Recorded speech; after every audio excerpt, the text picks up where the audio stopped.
Well, good afternoon, good evening, good morning, everybody. How are y'all doing? It's the Cryptid Huntress. We are live this Saturday night over here on the Cryptid Huntress channel. Oh, is my screen looking kind of blurry to y'all? Oh, it's kind of weird.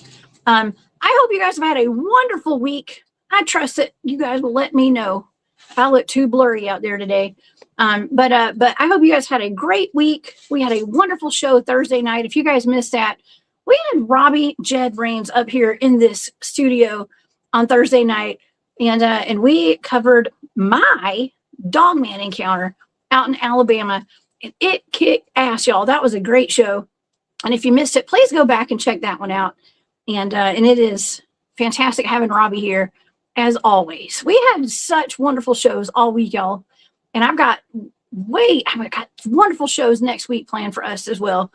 And tonight we have a fantastic show. I've got my good friend, Mr. Matthew Delph, the badass monster hunter, here in the studio with me tonight. Matt is out of Virginia, actually. He travels all over. He's a traveling man. Man, I tell you what, he's always somewhere.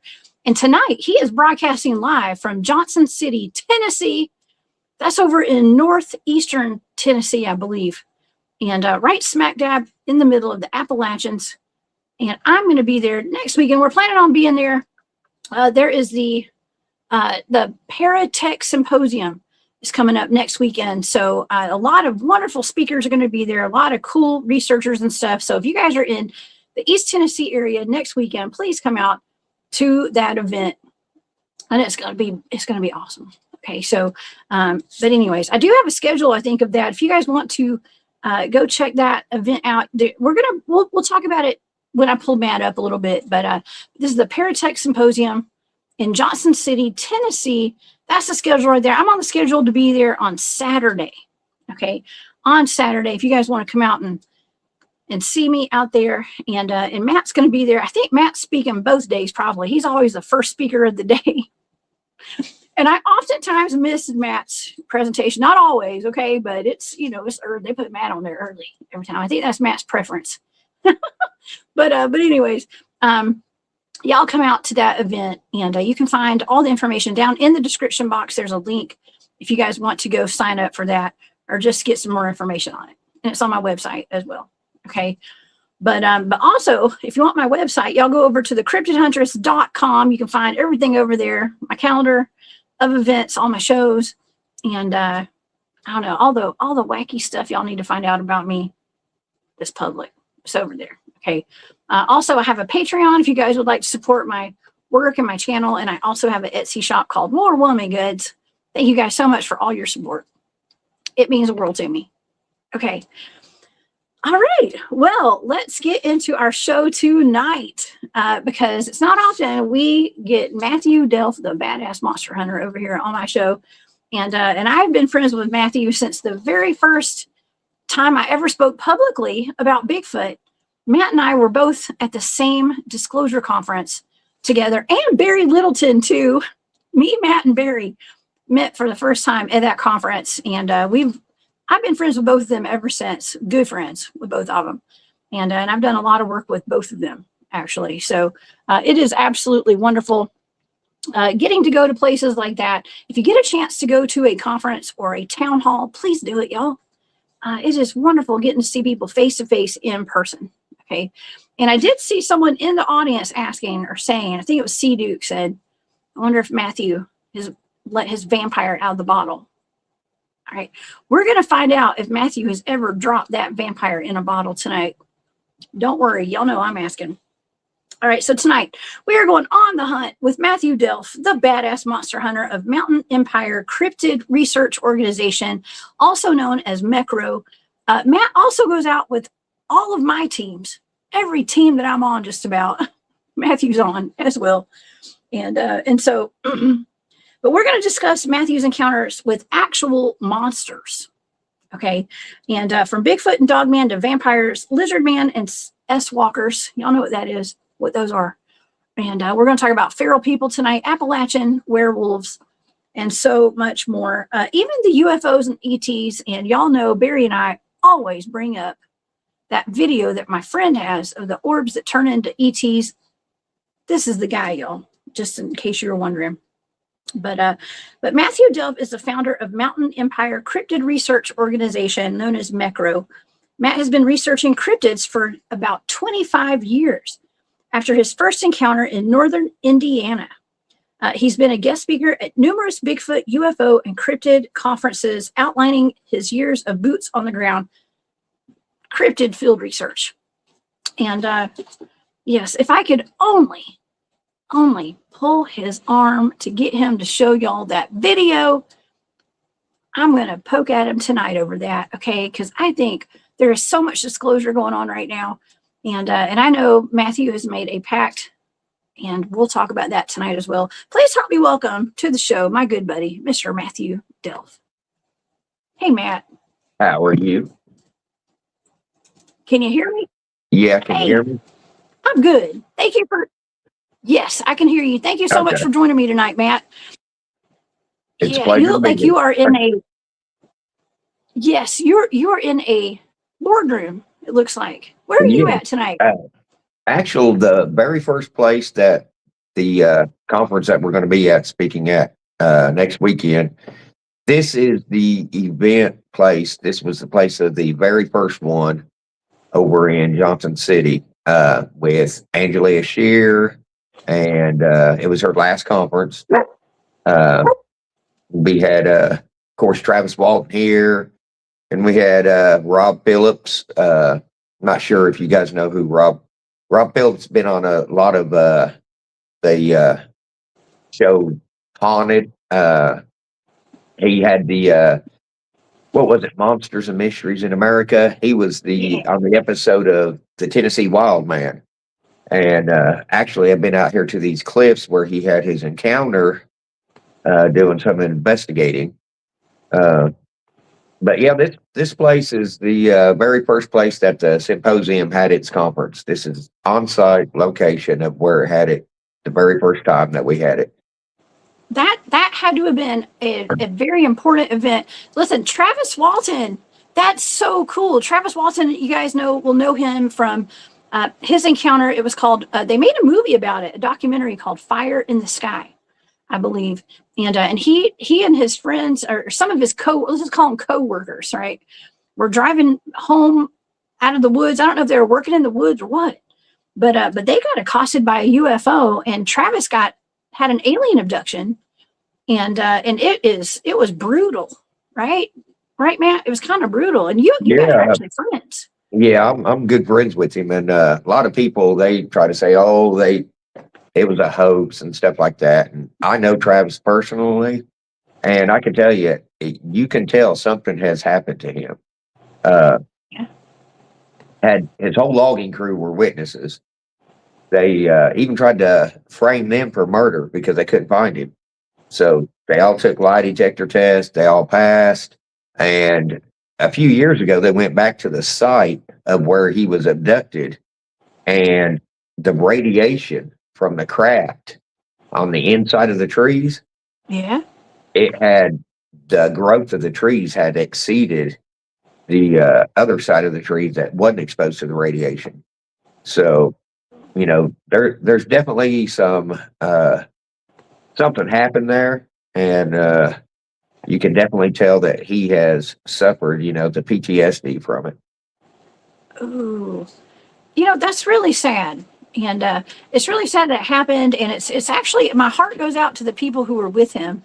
as he got abducted, and they got taken in for, you know, lie detector tests and for intense questioning and things like that. And it's, you know, it's one of the more famous cases, like, that more people know about, I think. But it's just, it's got to be pretty devastating to him and to a lot of people. And that's not only people who have experienced alien abductions, but also missing time. I know he had missing time, but also these cryptid encounters that we're having.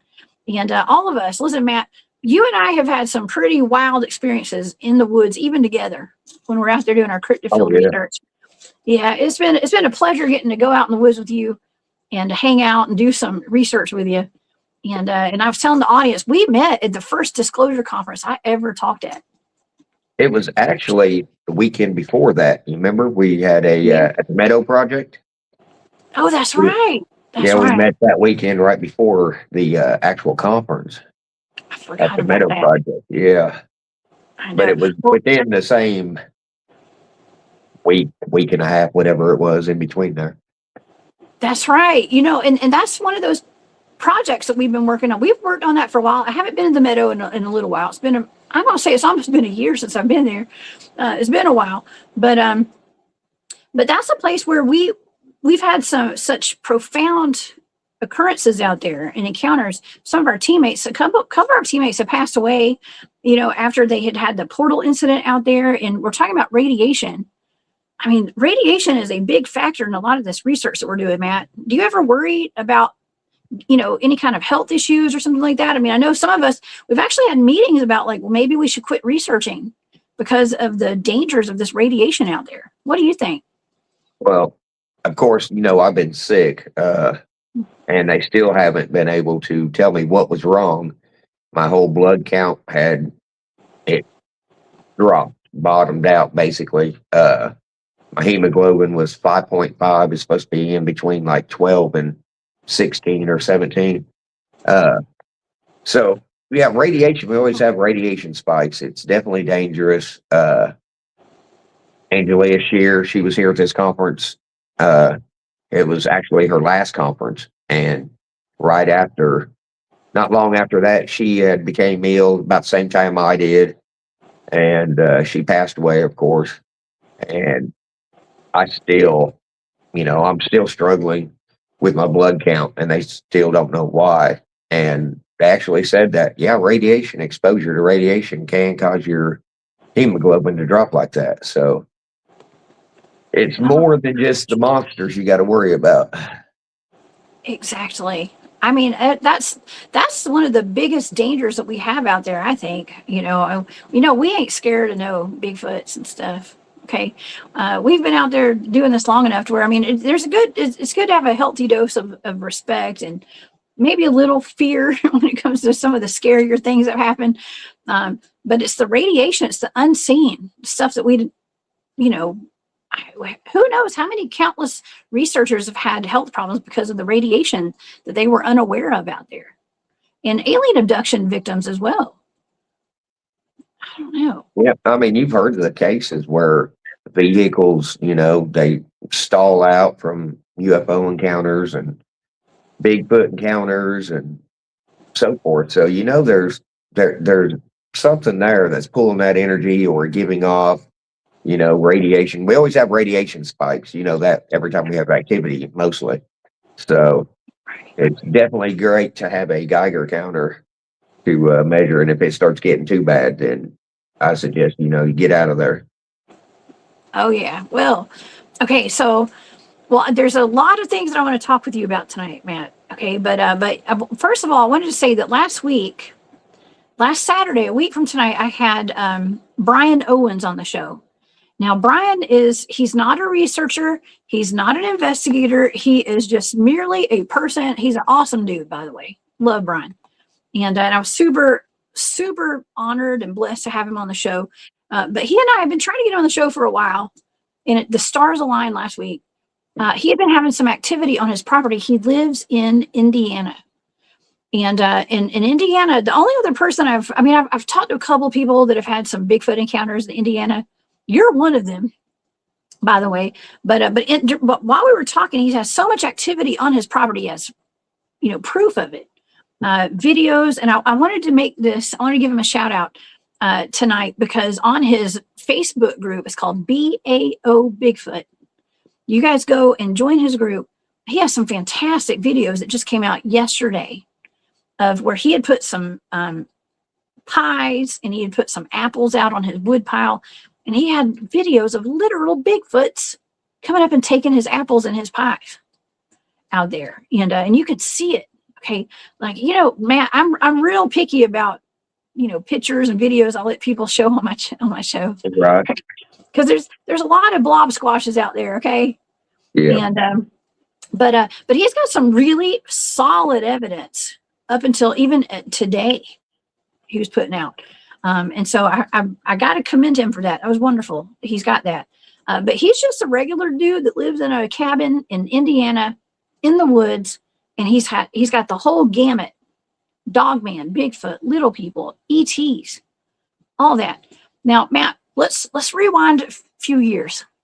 What was your first, where were you at and what happened in your first Bigfoot experience? Well, okay. Well, what part of Indiana is he located? I believe he's in southern Indiana, south. I'm going to say southeast, but he didn't tell us. Okay. He keeps it a secret because he's got so much activity out there. Yeah, I was a total skeptic. I didn't even, if Bigfoot existed, it was, somewhere out in the Himalayan mountains or something like that. But yeah, I grew up hunting, fishing, northern Indiana, probably about a little over an hour from south of Chicago, northern Indiana. We lived out on a piece of property that was nothing but cornfields and woods. Lived on a dead-end gravel road. The wildlife was like abundant out there. We had huge bucks, deer, and I grew up hunting, fishing, and the area that we lived at had a doctor had owned all this land around our land, and he would never allow people to hunt anything like that on there. And I got to the age where I was probably in middle school, and so forth on. I started getting big time into hunting and fishing and stuff. And like I said, I thought I knew everything in the woods, but apparently I didn't. And my very first encounter, we had activity on our property up there, but we're brought up, our focus is not on, Bigfoot's not real, stuff like that. I'm out in the woods hunting, I'm looking for deer signs. I never even thought of a Bigfoot, looking for anything like that. I mean, there was some strange stuff, that I would notice, but I never thought Bigfoot. I didn't know what had made it or whatever. And once I was in high school, I was probably a senior in high school, and my little sister and brother and a friend of theirs was out in the woods, and we weren't supposed to leave our property. Well, my sister and them, they had left our property and they were out by the road. My mom had come back from a grocery store and seen them, and they all got in trouble, and they claimed that a monster had chased them out of the woods. Oh. And they thought they were just making that up because they were in trouble. They got spooked, maybe something spooked them, whatever. And, nobody ever put any thought into it. And so after, like I said, we had strange noises, screams, stuff I couldn't identify. And like I said, I've been out in the woods my whole life. I've took wildlife conservation courses. I've done, you name it. And I'd actually just missed out on a what do they call it? The chief ranger here over in Virginia, state park job. I was one of the finalists for the job, but just missed out on it. That's how much wildlife conservation stuff I've had. But yeah, that's awesome. But back to the main story, thought I knew everything in the woods. Well, I had moved away, and I had graduated from high school, and I went to Colorado, and my family had moved down south. I moved back to Indiana, and I'd go back to the old home place and still deer hunt. It was, just going to tell my age, I was 21, and this was back in 1996. And this weekend right before Thanksgiving, and it was a weekend that changed my life forever. It had, took me from being a total skeptic to a knower in a matter of seconds. It was a normal day. It was kind of sunny. It was kind of warm for late November. And the area is so thick. It's right off Sugar Creek. And I have to cross the creek to get over to the property where I hunted there. And it was so thick, I had to sit right on the deer trail to actually, be able to get a clean shot and to actually see what, was coming down the trail. So I wasn't up in a tree stand or nothing like that. I had leaves moved out from this big tree I was up against. Well, it was all afternoon. I got out there and it was probably 2:30 in the afternoon, and it started getting dusk, and it was about 5 o'clock, no activity whatsoever that day. And I started gathering up my stuff. And I mean, I didn't even hear squirrels, nothing. And so gathering up my stuff, and next thing you know, I start hearing something, some sticks and stuff breaking. And so I hear movement, and I'm getting excited. I'm like, all right, it's maybe there's something, some activities. My first thought is a doe's coming down. And then it got more aggressive. And there was an odor. This odor is a nasty smell. It's kind of like a moldy smell. It's wet. It's just nasty. Kind of remind me of like if you've ever smelled molded hay, old hay, something rotten. It just nasty. And it come through the air. Well, as it got closer, the more aggressive it got. But my first thought was, okay, the rut's in a buck after this doe. Well, trees are starting to move. I'm hearing, stuff snapping, popping. I'm thinking it's two bucks fighting over this doe. And so I'm excited. I'm like, all right, I get to pick which buck I want and so forth. But then all of a sudden the scream had came through. And it was a high-pitched scream with a deep growl. And it cut right through you. I mean, it was very aggressive. It wasn't, it wasn't a whoop like you'd hear on Finding Bigfoot or anything like that. This was a nasty, nasty scream with a high pitch, but it had a deep growl sound in it at the end of it. And of course, I was kind of confused. And as it got closer, there was this gap, and there's tall grass, and this is on the opposite side of the deer trail that I was sitting on. And there's these cedars, there's this gap in between the cedars about 15 foot. And that's when I seen it. It had moved through that gap, and it was coming towards me. And it was probably 6, 7 foot tall. It had long, lanky arms. It wasn't big, bulky, it was skinny. It didn't have the cone-shaped head. It was more like a rounded head. It looked like an orangutan, is what it reminded me of. It reminded me of an orangutan. And I could see the long hair hanging off of it. And it was dark. You couldn't really see the face where it's getting dusk. And just a little bit of light was still over in the canopy as it was coming down. Couldn't get a real good look at the face. But the way it moved, and as it got closer, it stopped me. I first, I was scared because this thing's being aggressive, but I was more confused than anything. I'm waiting on something on 4 legs to come walking through there, and this thing is upright. So my brain is trying to process what I'm looking at, and everything's going through my head like, what in the world? What is this? And you could tell it wasn't a person. The way the scream, everything. And as it went through that gap and it was closer, and I was just kind of like confused. I was scared, but I was confused. And I'd never been scared of anything like that, ever. And kind of put a chip on my shoulder. If anybody knows me now and they go out in the woods, I run head first into this stuff because it's not going to run me out. He's anymore. A badass monster hunter, y'all. And That's right. He means it. Trust me, he means it. He ain't scared. Yeah. You know, you're so fearless. You play really scary voicemails in the woods in a cemetery with us. I've got Jamie in the chat. Jamie's in here. She was with us. She remembers. We all remember. That was the night that me and you and Jamie, we were walking back and found that print out there when we were with some of the guys after the Georgia Bigfoot conference. Thank you for being here, Jamie. I see you, girl. Yeah, you that was a little bit scary, okay, for me. And you weren't scared at all. You just no, I try and Aho, or whatever that thing, yeah, whatever that voice was. Thanks Native a lot, American. Matt. That was from my Skinwalker, whatever that thing was.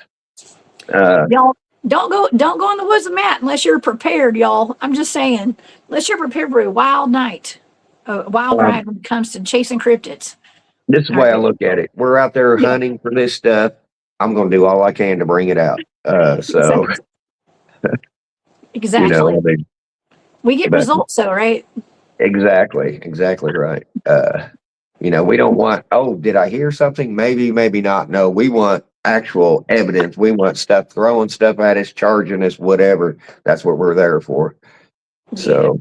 Yeah, Matt calls out the S-walkers and stuff. Yeah. I appreciate that, man. I remember that. I'm going to get you back one day. I didn't think about mentioning, actually, because I know a lot of people think it's taboo to actually mention that name. So I apologize. I say S-walker, you know, just because. Right. We have code words on YouTube. Everything's a code word now. So, but anyways, go ahead. It don't matter. But after that, it changed my life, and so I've been hunting these things ever since. And what she's talking about actually was after that incident, it had, I don't know, it's like we're programmed our whole life, you know, we go to school, and if you don't learn the government's program, you know, then it's truancy. You got to go to school, you have to learn their program, you have to pass it. So it's embedded in us from day one. Well, once you have something like I had the encounter, I'm looking at something that's not supposed to exist. It opens up all these questions. It opens my mind. Now I'm no longer focused on channel one. I'm focused on channel 1, 2, 3, different, you know, consciousness levels, whatever. And now I've had more activity since then. And I believe that's a lot to do with it. The audio that she's talking about was on a Friday the 13th, September 13th, 2019. And I was coming back from Gatlinburg, Pigeon Forge, and I got into Cumberland Gap there in Virginia. And I was on the telephone to a ex-girlfriend of mine. And as I'm going up, is a full moon too, a full moon that night. And it's like 11 something at night. Now, as I'm going up into the gap, enter the state of Virginia in the tri-state area, just came out of Tennessee into Virginia, right there in Cumberland Gap. And it's like a wolf, mangy looking dog thing come running out in front of me. So I slam on my brakes, I'm cussing it. And it gave me this really weird look. And the chick on the phone at the time, she's like, what in the world's happening? I said, this stupid mutt ran out in front of me. I said, I don't know what it is. I don't know if it's looks like a wolf, coyote, something. And it gave me this distinct look like, hey, watch it, buddy. And as soon as it jumped into the woods, as it stopped and it looked at me, gave me that real crappy look, and it jumped into the woods, all of a sudden my phone starts ringing. Well, of course, I'm on the telephone already. And I look down now, my phone will show if somebody blocks the call, it's restricted. Or it will show a phone number if I don't have you as a contact. And I remember the old phones used to say unknown caller, but this one came back unknown caller. It came in unknown caller. And it's 11 something at night. And I'm like, and now let me, you know, this phone call came just as this thing jumped into the woods. My phone starts ringing. And of course, I don't answer it because I'm already on the phone. I'm like, who in the world? Well, it left a voicemail. Now, this voicemail, at first, I thought it sounded like somebody was sneezing or something, but it's saying, aho, aho, and like AHO.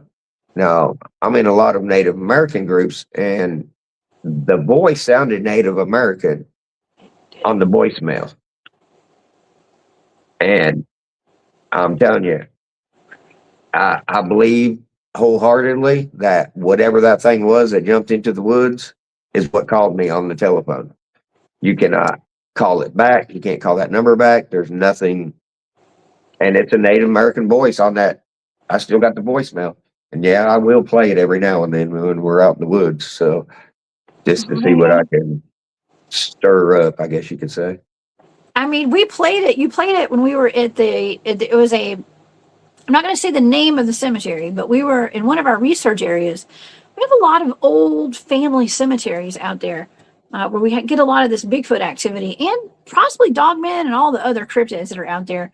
But we were up at this cemetery, which felt like we were walking through a labyrinth to get to it, first of all. And I had never been there before. It was my first time at this cemetery that you took us to, actually. And actually, I've been back there several times since because I love that spot. Okay, it's one of my favorite spots. But once we got up there, we were looking at the stars and everything was fine and dandy. We were chilling, hanging out with the sisters that tagged along with us, including Jamie, who's in the chat. And all of a sudden, you decided to pull out that recording and play it real loud. And the energy shifted. Yeah. It did. I felt it shift when you played that. It wasn't just us being like weirded out by it. The energy shifted when you played that, and it definitely does have it. It sounds like a Native American voice saying that. So I don't know. It's just weird. We've been dealing with we've been talking about electronics and how, the spirit world or the ETs actually communicate with us through our devices. And oh, by the way, y'all remember MT Paranormal Life? Mike was on the show this week, and he was doing a live late Thursday night. And he called me after the live. I was in his chat after my show. He caught a Bigfoot on his live show out of Ohio. There's an actual Bigfoot on his film. He saw it. It was live. And so he said it looked like Chewbacca. All I could see were the eyes. But he caught a Bigfoot on his camera live. And I don't know. It's just weird. It's just really odd how they're able to utilize our devices and our digital phones and voicemails and whatever, Matt. It's just weird that they're able to do that kind of stuff. Do you think that was a skinwalker? Do you think that was a ghost? What do you think that was? I don't believe in ghosts. I can tell my whole theory. No, I can tell my whole theory on that. Yeah. Ever since I've seen the whole thing with the Dottleston house, then time is not existent. So right now we're in a certain place. In another consciousness level, a parallel universe, there's the past, present, whatever stuff is going on right here. That's why the Battle of Gettysburg, to me, people are seeing that timeline mixing together, and they're seeing stuff that's happening still there in their consciousness level as we're in this consciousness level. Okay, so you got the past, present, future all together in the same place. But it depends on which level you're on. If you're with us, I don't know if that makes any sense. It's kind of hard to explain. Frequencies, Matt. It's frequencies and vibrations. Frequencies. Yeah, exactly. So for example, the Dottleston house, these people, 1985, they lived in this house and they were getting stuff on their Apple computer.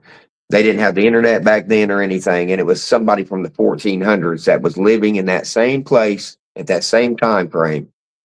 But, the veil was thin right there. And he was talking about different stuff. And he was putting stuff on the computer and they were responding back. And then they had somebody from the future, I think it was 2109, was chiming in as well. So you got 3 different time frames in one area, all happening at once. And I believe that's how, like, if we come across things, then it's something from the past. You always see ghost stuff like that. It's usually from the past, right? Well, a lot of this weird stuff, too, I believe is from the future.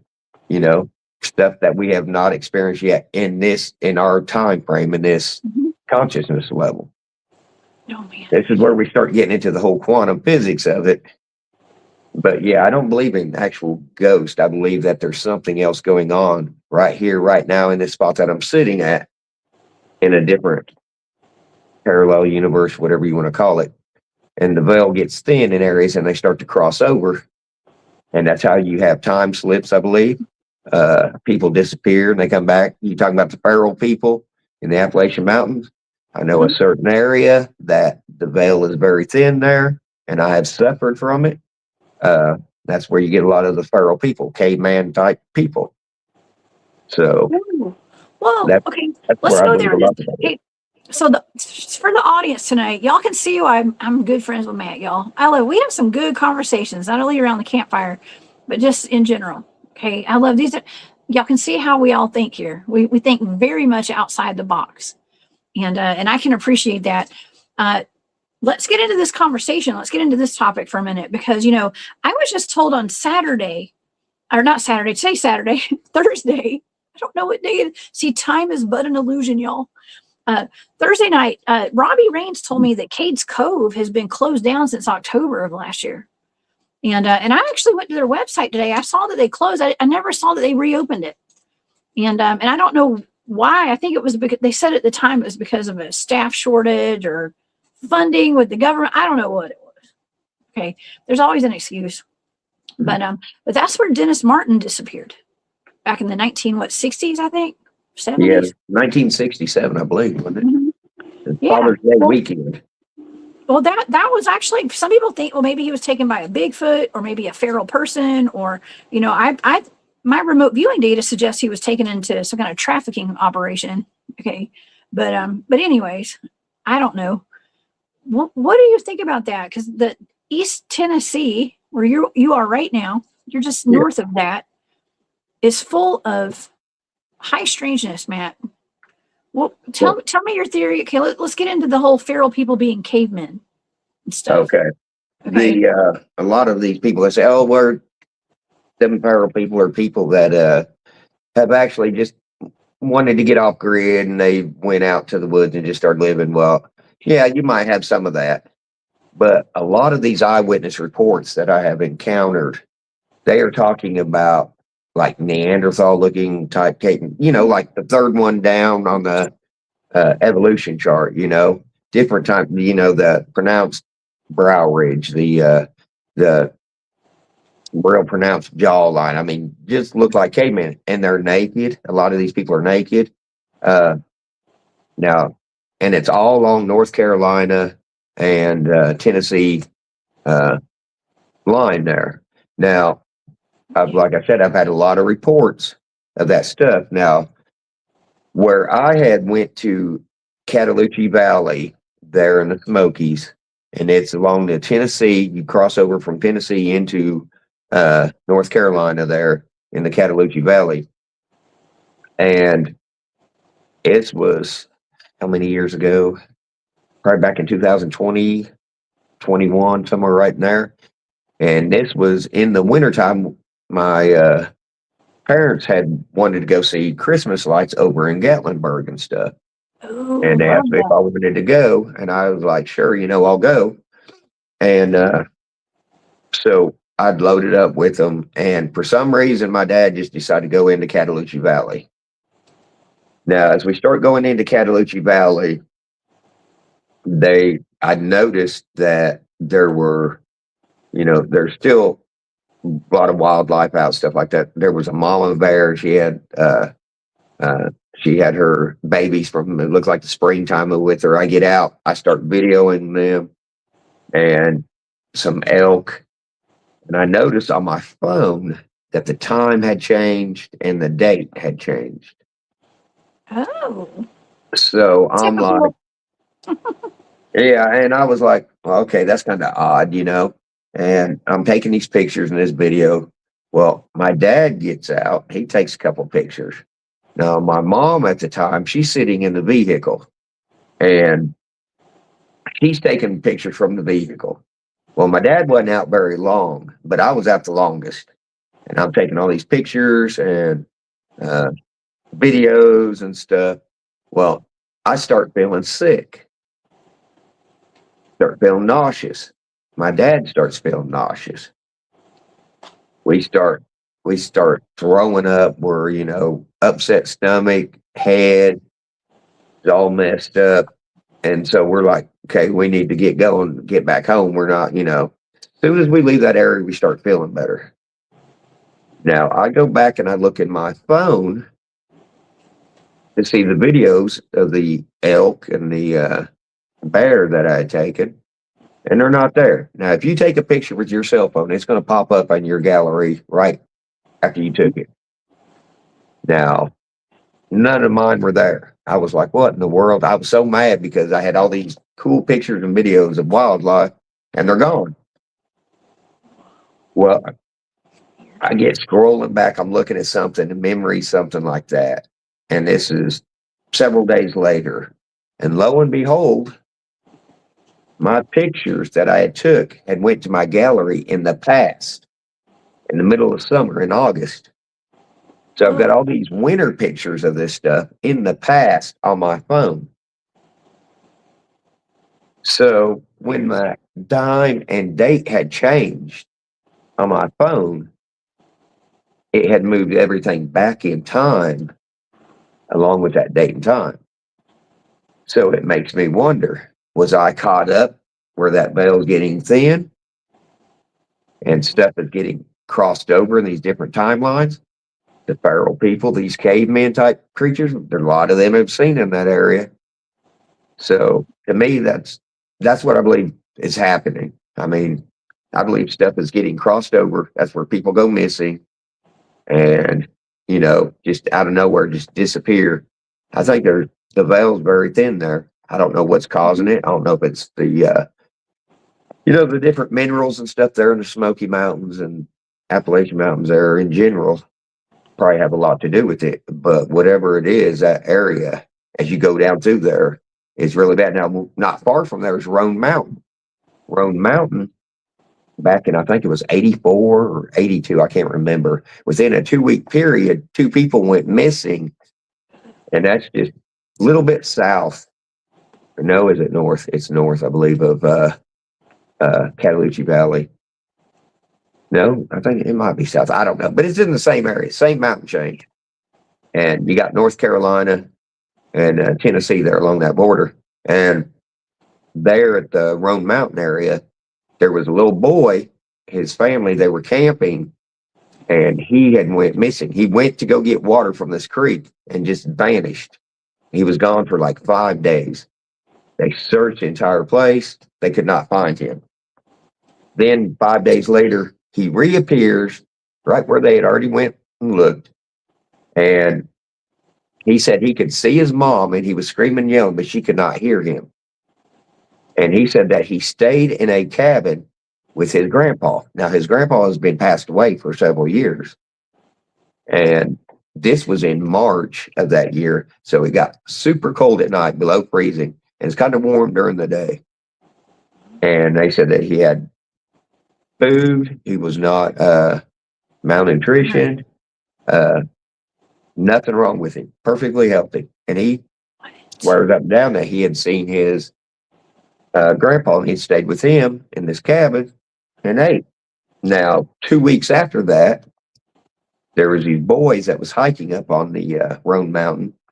And like I said, it gets hot during the day. And one boy pulled his shirt off. And he had to use the bathroom, so he stepped off the trail to pee, and he went missing. And he was gone for several days. And they searched the entire place. Didn't find him. A couple days later, he reappears. Now, when he reappears, he's got a curtain wrapped around him, like a drape from a house. And because he didn't have a shirt on. And he said that he had stayed in this old house. And he took the curtains off the thing. There's nobody living in it, and wrapped around him to keep him warm. Now, in that area, there are no structures or houses that either one of them two had talked about being and staying in. So there's something going on there. And it's all along that same mountain line. Oh, that is really strange, very strange. But if you take it back to my bestie, his name's David Politis. He loves me, y'all, loves me so much. But anyways, yeah, I used to be a big fan of his. But anyways, we're No, not I've gonna go there met tonight. him, you know that. Oh yeah, Yeah, did he you warned me. tell me you're my friend? He probably don't like you anymore. He But warned anyways, me about going up to Klingman's Dome with Travis yeah, Walton and Angelia that time. He's like, people go missing up there. And I said, that's why we're going, buddy. And he's like, yeah. okay. That was I an know. Aren't you a experience. Bigfoot field researcher? You take risk like we do. Okay, just saying. Exactly.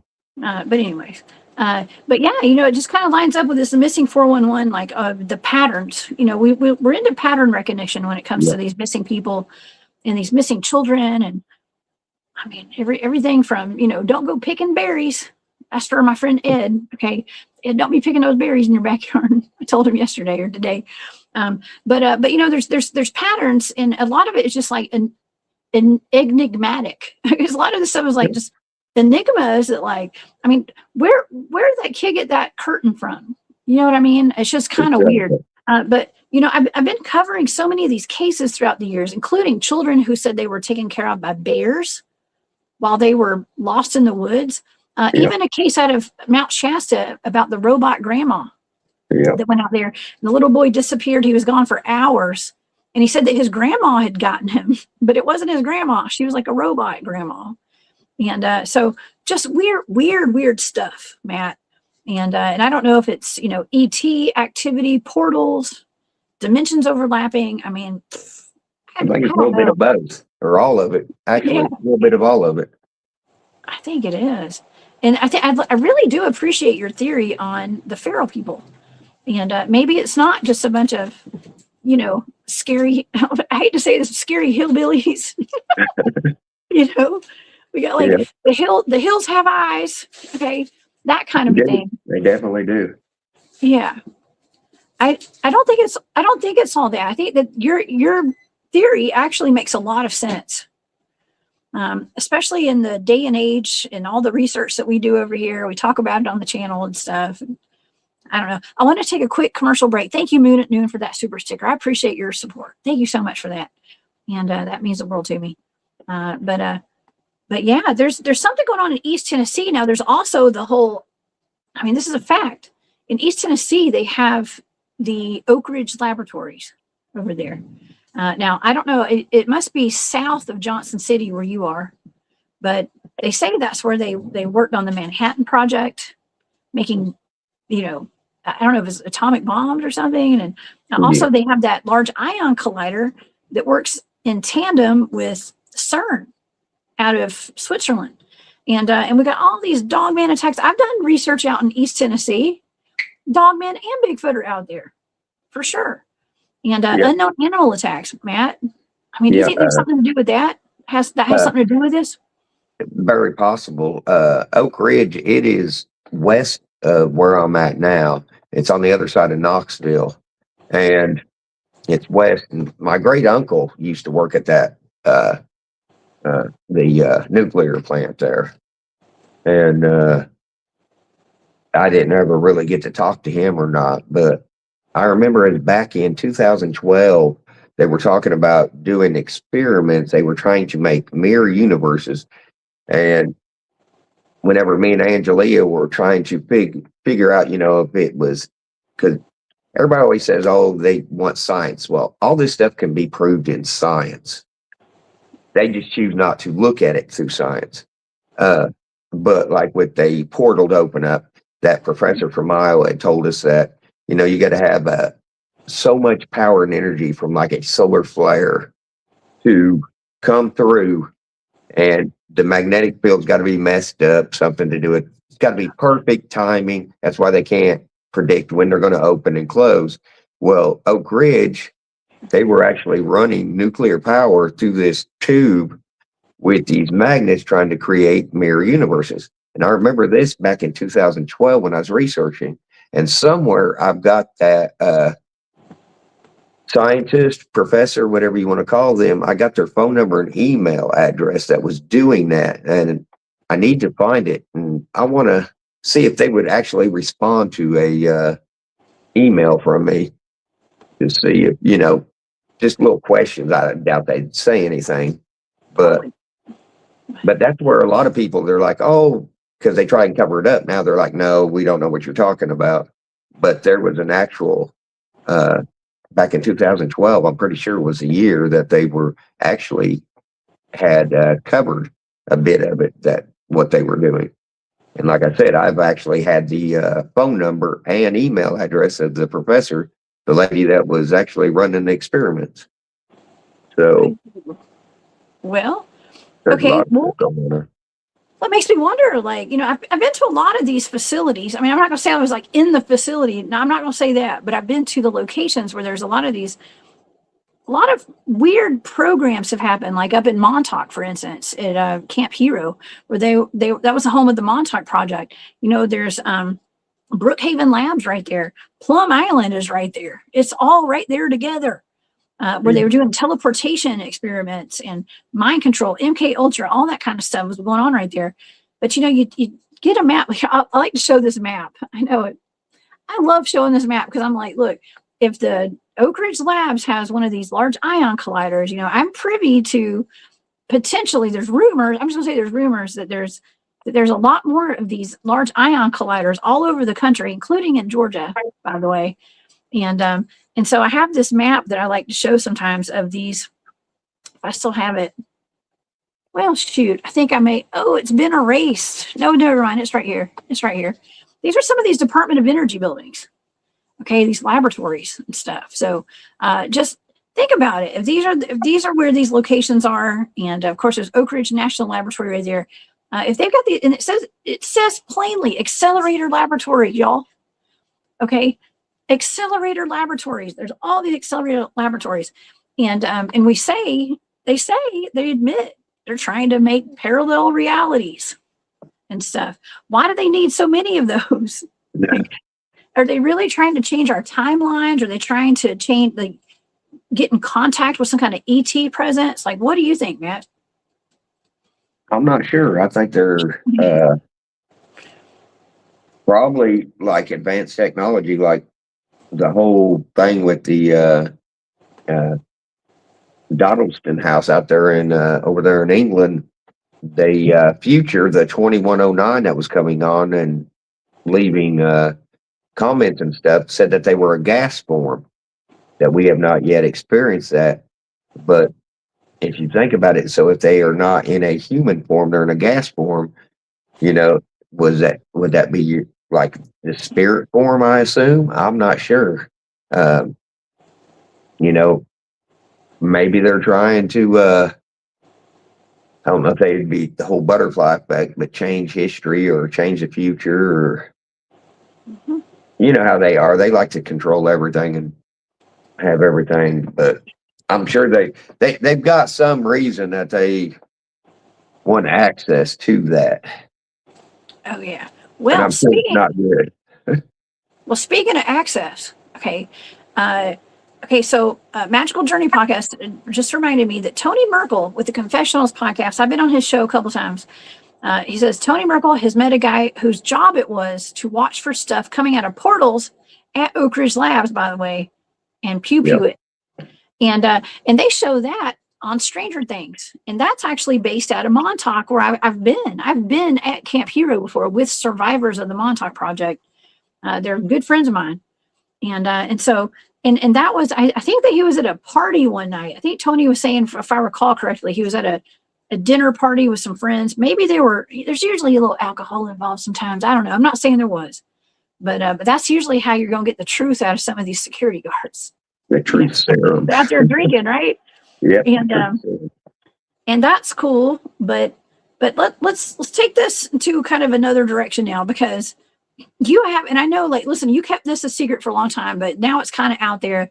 You have a very interesting video that I think is just really, I think it would really, when people see this, it changed my life when I saw it. Barry Littleton and if I had $1 for every time we brought up that video, I'd be rich right now. Okay. And so you would tell publicly, like, you have this video.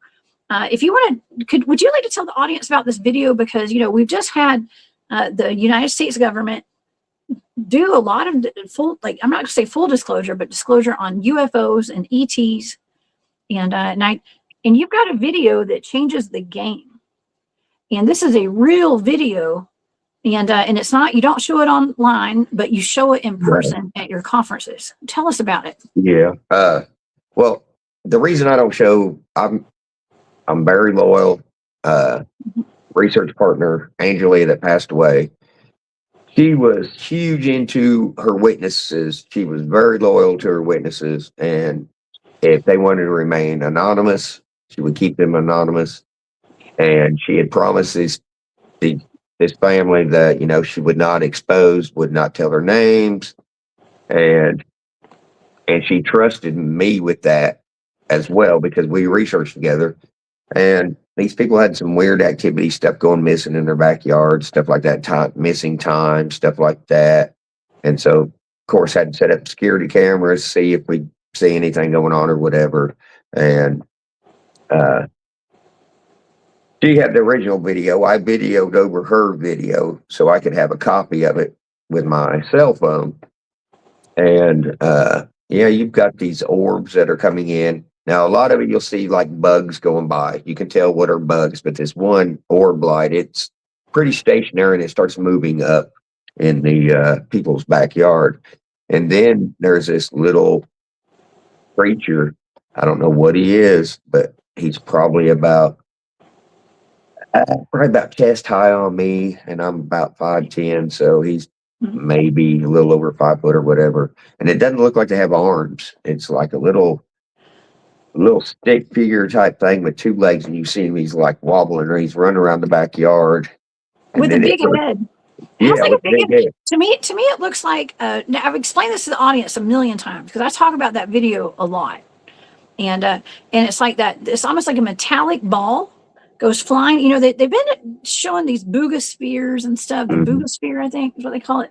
And we've shown all these orbs that are making crop circles. They're very similar. It's very similar to that. It looks metallic. And when it goes past that camera in the backyard, it flies past it, lands on the ground. And this thing looks like a gray alien or something. And it's almost like its legs are running out in front of it. Yeah, it's kind of like a Q-tip. It reminds you of a Q-tip, a body of a Q-tip. Yeah. Except for it's got 2 legs on the bottom of the Q-tip running and wobbling around. And the light, you'll see a light as it drops down from the sky, the trees, whatever you want to call it, and it goes down. That's when he starts running around. And then you'll see it come back around, and then it turns into a light, and it'll shoot straight up. So whatever it was, it had turned into it had changed form and shot straight up. Who knows? It could, maybe it was a hologram. Maybe they projected something. Somebody projected something down, and don't know. But just know that these people had some weird activity going on, and it was physical activity, whatever it was on the ground. And of course, that's video. But I had promised that I would not show it, do anything in honor of her, because she wanted to keep all her witnesses stuff private. She wouldn't show it, So I made that promise and that pact to, honor that. Yeah. And, now did you disclose, you told the audience who that was? Now, Angelia, she was the head of MUFON, right? Yes. She was state director. Yeah, she was 2019 Investigator of the Year. She was state director of Tennessee MUFON. And yeah, she got all kinds of cases. We worked together there for quite a while. We were best friends, research partners, and she was boots on the ground. And she took her witnesses very serious. I remember at a conference, there was a couple, and it was a man, a woman, and her son. They had was there at the conference, and the son and the dad were kind of joking and making the mocking and the ridicule. And she actually stopped in the middle of her presentation, and she had asked the husband, she's like, has your wife ever lied to you? He's like, no. And then she asked the son, She said, has your mom ever lied to you? And he's like, not that I know of, you know. And she's like, well, why in the world would she lie to you now? And you're sitting here making a mockery. I mean, she really stood up for her witnesses. So, you know, me being with her researching, I've got to, anybody knows me knows I'm loyal. So I got to keep that, you know, I can't show that out as bad as everybody wants to see it out there. Right. You know, you come to a conference, then I'll show it to you. But, well, there's that too. And so you're not by any means gatekeeping any of this. You know, you do show it to the public, but it's just in person. You gotta show it. Johnny Dixon's in the chat. What's up, Johnny? He says, awesome show, guys. Looking forward to seeing you. And so he'll be at the conference next week. And we had people in the audience asking, where's the next place you're going to be so they can come out and see this video. And that's going to be next weekend in Johnson City, Tennessee, right? Right here where I'm at now, Johnson City, Tennessee. Yeah. And so, put the website or the Facebook page up there. I'll show the flyer if you guys want to come see that, the Paratech Symposium. Now, they do not have a link to get tickets with, so you will have to contact John Dixon on that to get your ticket info. And vendors, if you got something that you'd like to sell or do, then talk to John there. He'll hook you up. John's in the chat, y'all. Hit him up, okay? John's in the chat right now. If anybody wants to participate in that, y'all let him know, okay? And we'll be there next weekend. And well, you know, there's been a rash of like scientists and also just people like in the military, people that were working on these secret UFO projects have gone missing or they died mysteriously. And you know, and I know Angelia passed away a few years ago, and I don't know if it was. I'm not saying anything was fishy about that, okay? But a lot of people do get sick, and you know, I've had several of my very close friends pass away recently, and I got to say they were very, very. I'm going to say kind of high up in the disclosure movement, okay? Yeah. And so this can be very dangerous, Matt. And I know you know as well as I do. We both know. Yeah. You know, there are forces that don't want this information to get out there. And you know I've been followed. I've never done a interview with Smithsonian Institute magazine. Oh, yeah. Never done an interview with Smithsonian. You Google my name and they got me listed. They're talking about me in their magazine in July 2018. And we know the museum likes to get artifacts and then all of a sudden they disappear. But yeah, so I knew I was on the right track whenever I seen that they had actually had brought up my name. So they knew about me way back, at least 2018 for sure, because I'd never done an interview with them or anything like that. And the only reason I found out because I was Googling my name for something and it popped up and they was telling about my encounter. But like I always said, you know, I'm not trying to prove it to all these different people. I'm looking for answers for myself. I'm not trying to expose it. And I think that right there gets you in a lot of trouble if you're trying to expose this stuff out to the public. Mm-hmm. Yeah, we don't need to say expose. We're just speaking on what we know. Okay. Exactly.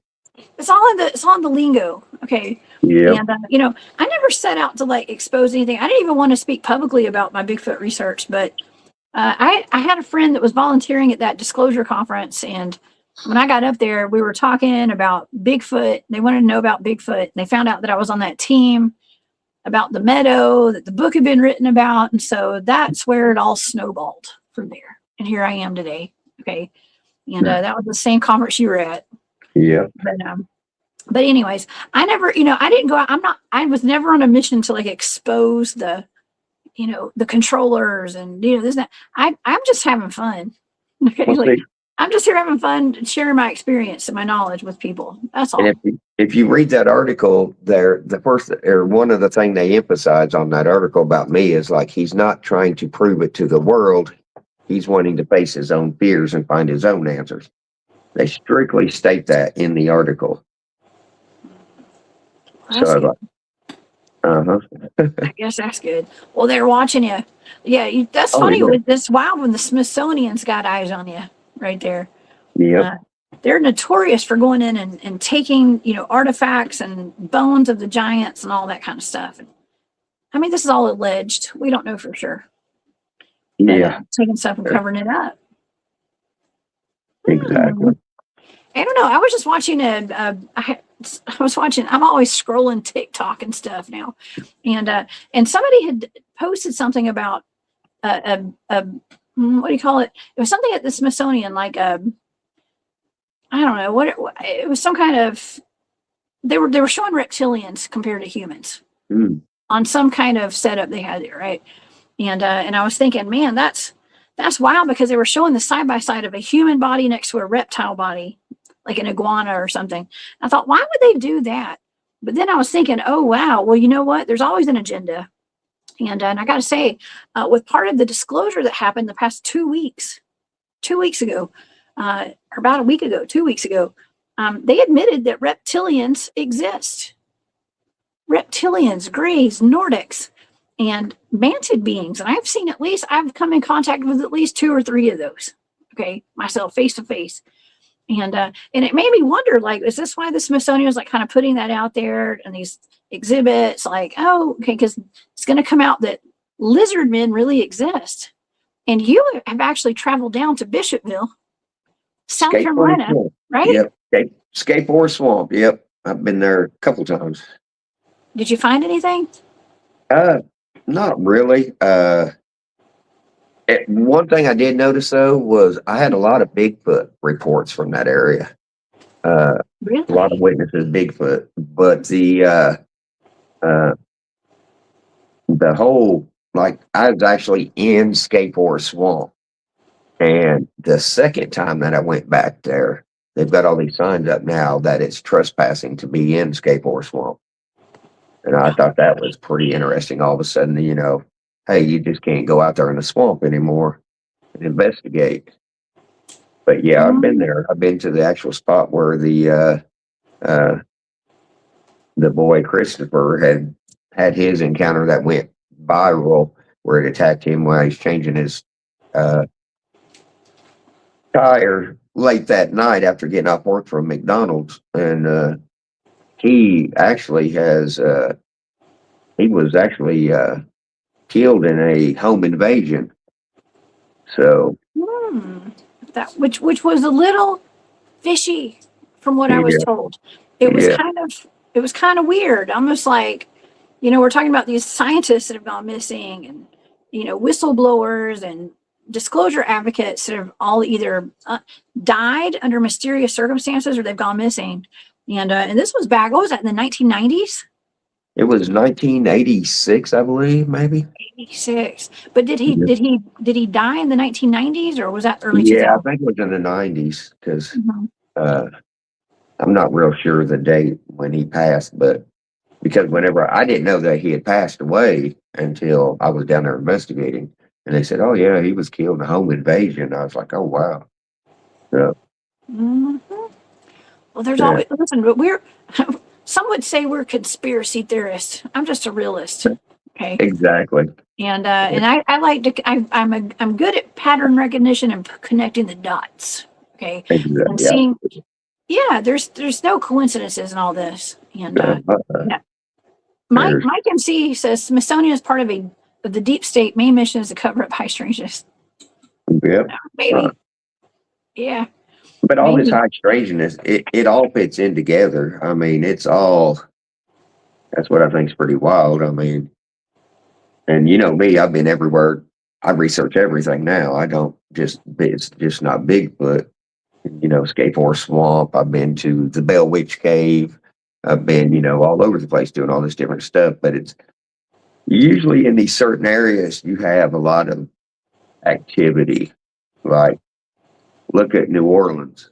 I mean, that area, you've got the voodoo stuff, you've got vampires, you've got all this stuff with the Honey Island Swamp Monster. I think all these areas, you get UFO activity, you get all this stuff in these certain areas, and it's all connected. Oh, you said the Honey Island Swamp Monster. I really would like to bring that up tonight. And also, we got to talk about werewolves tonight as well, of course, because that's in the title. And I wanted to talk with you about those a little bit. But the Honey Island Swamp Monster, like I had done some remote viewing on that creature at some point. And you might have done the show with me, actually. I don't remember. But we've talked about it. And what is that lady's name? Dana? Somebody. People used to think that I was her the granddaughter. Harlan's Ford. Yeah, Harlan Ford's granddaughter. Actually. Well, somebody that goes Bigfooting with us thought that I was her. I can't remember who it was. Also, when I first met him. I remember that. Yeah. I was with you guys. Yeah. I was like, I'm not her, but anyways. Yeah, he was like, how's your grandfather doing? I was like, how do you know my granddaddy? I was like, he's been dead a long time. Okay. So it was kind of funny. Oh God, who was that? We were at Grumpy's going, like, kind of, I hate to say this, but like a going away camp out. Okay. Yeah. And, Grumpy was real sick. So yeah. Dave Mosier thought I was her. Yeah.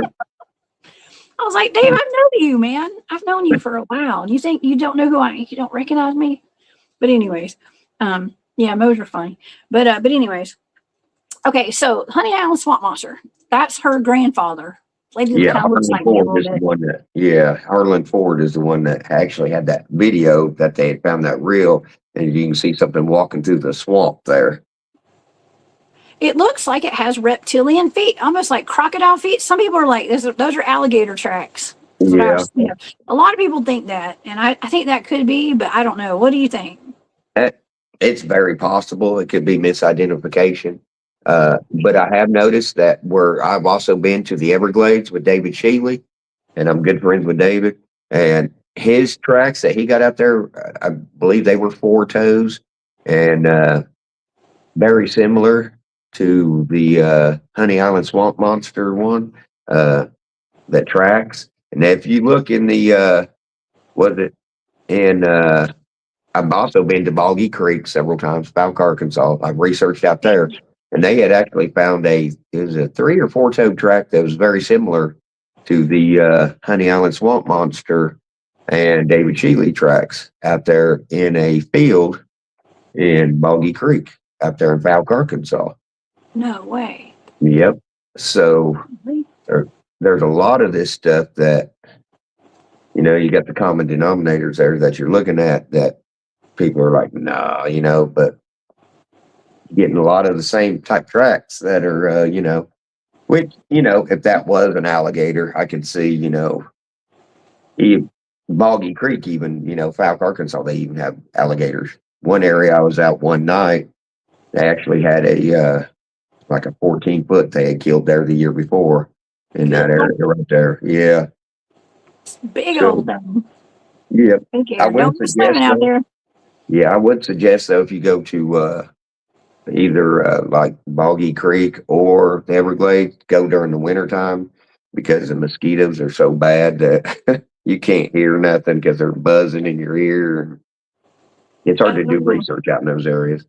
Matt, what is the name of the family from Boggy Creek? Because I met one of the fellas at the Crabtree. The Crabtree. Crabtree. Keith. It's Keith. Shout out to Keith Crabtree. He actually dressed up like the Boggy Creek monster in the movie, I think. But it's his family that's connected to all that down there. Yeah, and then you had the Fords that was attacked. Yeah. They had been attacked outside of the there at the house, and I'm trying to think, was it Bobby Ford or I can't remember. I've done so much research and investigations and stuff, but one of the residents, they had actually had to take him to the hospital because he had been attacked and he was suffering. He had scratches, stuff like that. He was attacked by the beast of Boggy Creek. Oh my God. Oh my gosh. Well, I have not been out there. Listen, I need to plan a trip out to the Midwest. I've got a lot of friends out there now. I got friends all over the place now.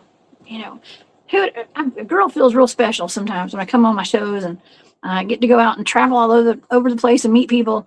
And I've got a lot of trips planned, Matt. You want to go with me? You gotta come out. Okay. Yeah, we got some good trips planned. I've been invited to a lot of places, so I'm gonna take everybody up on these trips. Okay. And Matt's coming along too, y'all. Okay. Yeah, people that know me, I've recently where I've got a new job and I'm not been able to get the time off to go research. Before I was out everywhere researching. But now, man, it's been limited, but I will get back to uh, getting out, whether I have to quit my job or whatever. Quit your I got job. to get back out there. Yeah. Because Oh I'm man, working every weekend just about now. So we're gonna I'm take some fine. weekday trips. And listen, Yep. I can be posted whenever I go somewhere. A lot of times, if I talk to you, I'm like, "Hey, come with me," you know. So I don't know. We'll get you back out in the woods, man. You're always Yeah, out I there. need to go. I mean, Yeah. I've been everywhere from Maine all the way to the Everglades to all the way out to the Grand Canyon to Death Valley, California. I've been everywhere doing this stuff. Oh my God, I and gotta down get in back. New Orleans too. And I wanted Yeah. to ask you about vampires before we move, because I want to talk about werewolves too here in a minute. Okay. But let's talk about the vampires. What's up? Oh my God, my mom was so worried when we were at that Bigfoot conference this past year. She was worried that my mom was there, y'all. And Ben, she was like, "Don't let Ben touch that vampire bottle." She was like, "Don't let Ben touch that vampire bottle." I was like, and I think I told her, "Don't let Ben touch that vampire bottle, okay? Because if it breaks, we're screwed." All right. What do you still have that vampire in a bottle? And what are you doing with it? Where is it? Uh, I'm worried about it. yeah. If you ever see a cork laying around, then he's been out. But no, I've still got it. You do?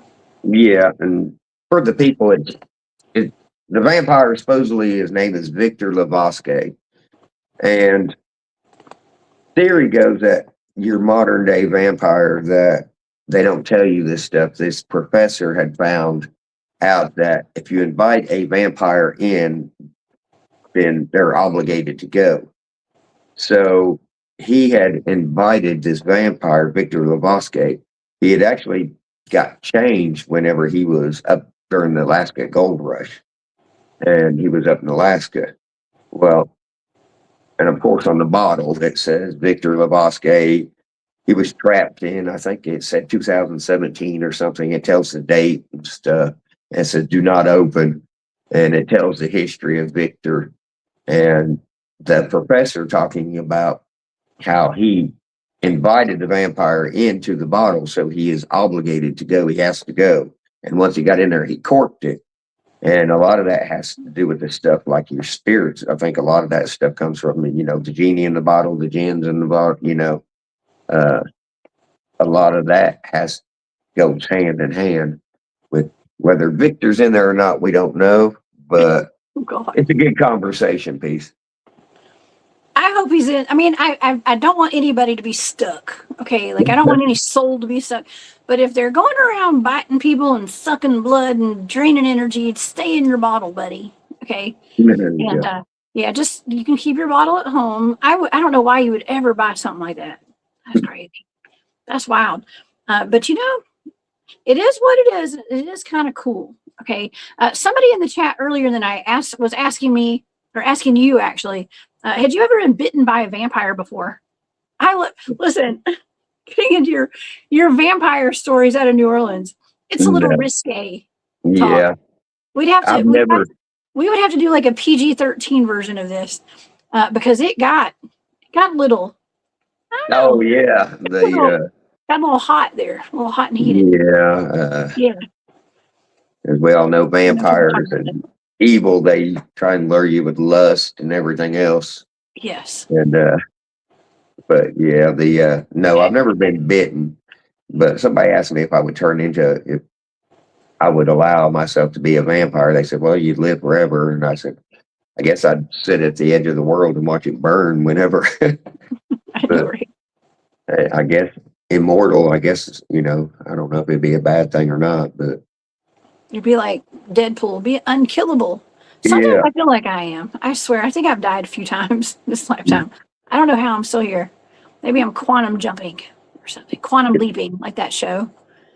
I don't know what's going on, but anyways, yeah. I'm uh, still not into the whole vampire stuff, though. I've definitely done a lot more. Keep doing research and still planning another trip back there. So well, to that area. Yeah, I want to go down there too. I don't know about hunting vampires. It's just a whole different ball game. I mean, I'm out there looking. I mean, I love going looking for dogmen and werewolves and all that. And werewolves are not much different than vampires. And there's a lot of werewolf lore out of New Orleans and all over the Appalachians and stuff. And I don't know. I felt like the last time you came on, we talked about dogmen encounters out of the Appalachians, I think. And Yeah, have you got any reports lately? I had one not too long ago. It was close to where Hot Springs, North Carolina, and it's Hot Springs, North Carolina, and then you cross over and you got like Irwin, Tennessee, and stuff where John Dixon, who's actually got the event going next weekend, where he used to live. I had a report of a woman was talking about that they were having a lot of like a werewolf type, said it had like a German Shepherd head that was around their home. She was asking me if she should be worried and stuff like that. And I told her, I said, all the encounters, most of that I've heard of, had been aggressive, that I wouldn't trust it for sure. But yeah, I get reports, especially I get a lot of them out of Harlan, Kentucky.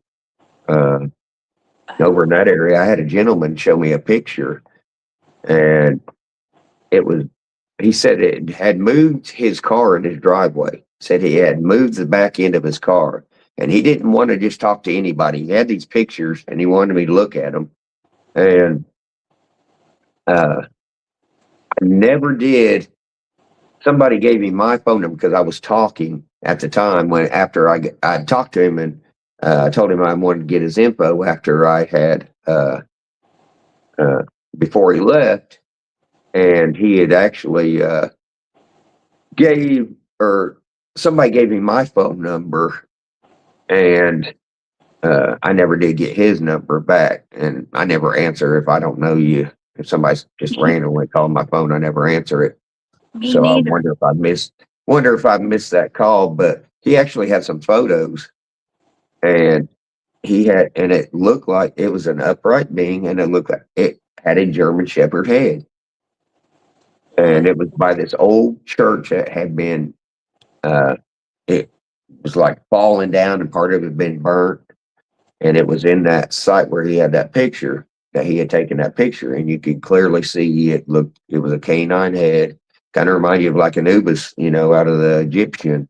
Mm-hmm. And he was really, really particular about who seen his photos, and, but yeah, the Appalachian Mountains, the whole area. I've been to Werewolf Springs. It's not actually in, it's on the other side of Nashville, close to the Bell Witch Cave. Mm-hmm. Werewolf Springs up there. I've been out there investigating because they had a werewolf, a lot of dogman werewolf sightings out there.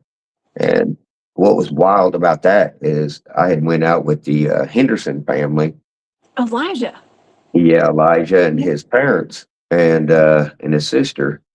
And we were hiking back because there's a graveyard back there, and they talk about this, the dog man hanging around this graveyard. There's scratches on these tombstones from him. Now, it was 19 degrees that night that we had camped, and we got up that morning, and I remember I slept in my car because it was freezing cold, so I could turn the heat on.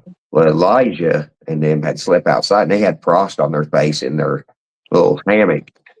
Oh, damn. But we had hiked out to that first thing in the morning. We had hiked out to that graveyard, and that is, I should have sent you pictures of it, but I don't know if I have or not. But there was, on our way into the graveyard, we had noticed there was a pile of rocks, and then there would look like it was a copper circle with the cross inside of it, and it looked like a medicine wheel, like an Indian medicine wheel, and it was placed on top of the rocks. And we didn't pass anybody going in or coming out. And like I said, it was 19 degrees that night. Well, they get I believe it was Johnny, Elijah's dad, they start looking in those rocks, and underneath those rocks was a chunk of apple and a dead snake. And the apple had not turned brown and was still fresh, and the snake was not frozen. Fresh. And Fresh, yeah, not frozen. yeah. And I was So like, sorry. I ain't touching it. Nope. I don't know what that meant, but I'm sure it had to have something to do with that around that graveyard. And but we didn't pass nobody, you know. That's what I couldn't understand. You know, it was placed there for a reason, and it was there recently, but we didn't pass anybody going in or out. And it, like I said, it was cold that night, and none of that stuff was frozen. So Oh, I remember you telling me about that. That's pretty creepy, actually. And yeah, I hope y'all didn't touch it. You said they touched it? yeah, they did. I Yeah. did. It's one thing I've I learned: that did. don't ever touch any of that weird stuff. Yep. No, don't I don't take know. stuff on locations like that or anything. Nope. Did you take any gravel from the Bell Witch Cave? No, I've been I'm missing a just pair of kidding. my sunglasses. And Uh-oh. now the whole thing that brought me to the whole Bell Witch Cave is uh, I was in North Carolina, and I went and I'd seen the Brown Mountain Lights and stuff. And uh, my friend Dale, he was having a wedding over in Nashville. Uh, my sunglasses had been missing for a while, though. And I looked everywhere, never found them. But I'll come back to the sunglass thing here in a minute. But I was leaving out of North Carolina there the night before after leaving the Brown Mountain Lights, seeing Brown Mountain Lights. It's on the Blue Ridge Parkway, and there was like a drop off, like a rock edge there. And all of a sudden, I slow down, and there's this black, like German Shepherd type wolf looking dog on the side of the road. Took pictures of him. I was like, that's a weird place for this dog to be, like sitting on that side of that bluff, you know, on that thing there. And then the next day, I actually had to physically stop because there's a wild turkey in the road. And I actually got a picture of it too. And it was odd because I mean, I had to nudge him to move him. And so I get home and I look up to get a place to stay because my friend Dale got married, and he was getting married in Nashville out on the Johnny Cash farm. And it brought up, for some reason, it brought up something about the Bell Witch Cave in that area. So I'm like, let me look into this.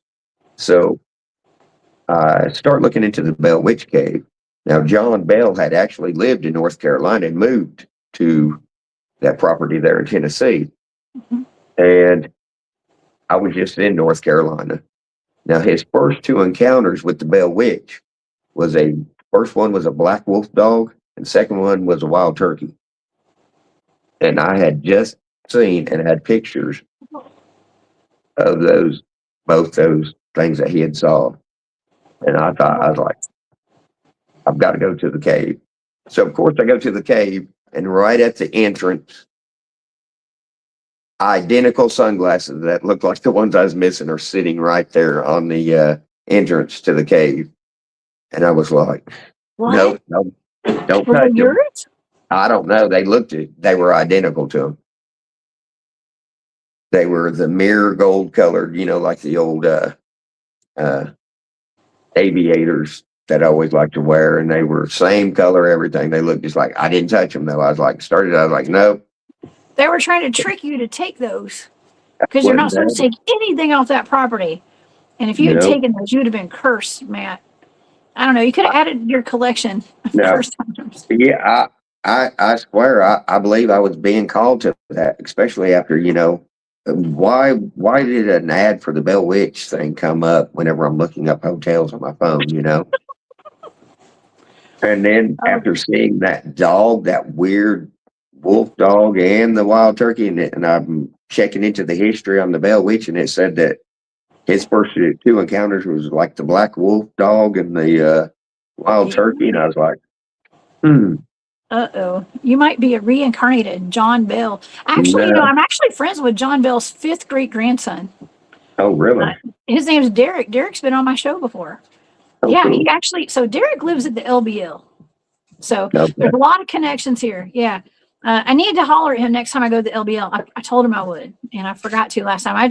The 2 times I've been to the LBL, I had a lot going on. And so I didn't get a chance to I didn't have a lot of free time. Well, it's hard. You get into the research like we do and stuff. It's hard to try and get a hold of everybody. You're trying to plan out your trip and do this and that, and you just don't have enough time to see everybody you want to. And yeah, but man, wouldn't it be cool to go to the Bell Witch Cave with John Bell's great grandson? I'm just saying. Yeah, I mean, I think we should. Let's plan the whole Bell Witch thing. They was talking about how John Bell's boys that were playing in that cave, and they weren't supposed to be, and they got caught, like stuck in one of the holes in the cave. Yeah. And the actual entity, I always call it an entity, had actually told on the boys to their mom, and they got in trouble. So I don't think it's all bad. I just think it just didn't like John Bell. It did not. Well, I think there was a curse. I think it was that neighbor lady that didn't like him, and I think she cursed him. She had those women that worked I'm going to say worked for, okay. They may have had some kind of voodoo background or something, I think, and maybe they were putting spells on them. So that's what I think, but I don't know for sure. I just think that area is just like your typical, I think it's something that's over the land there. Yeah. It has a different energy.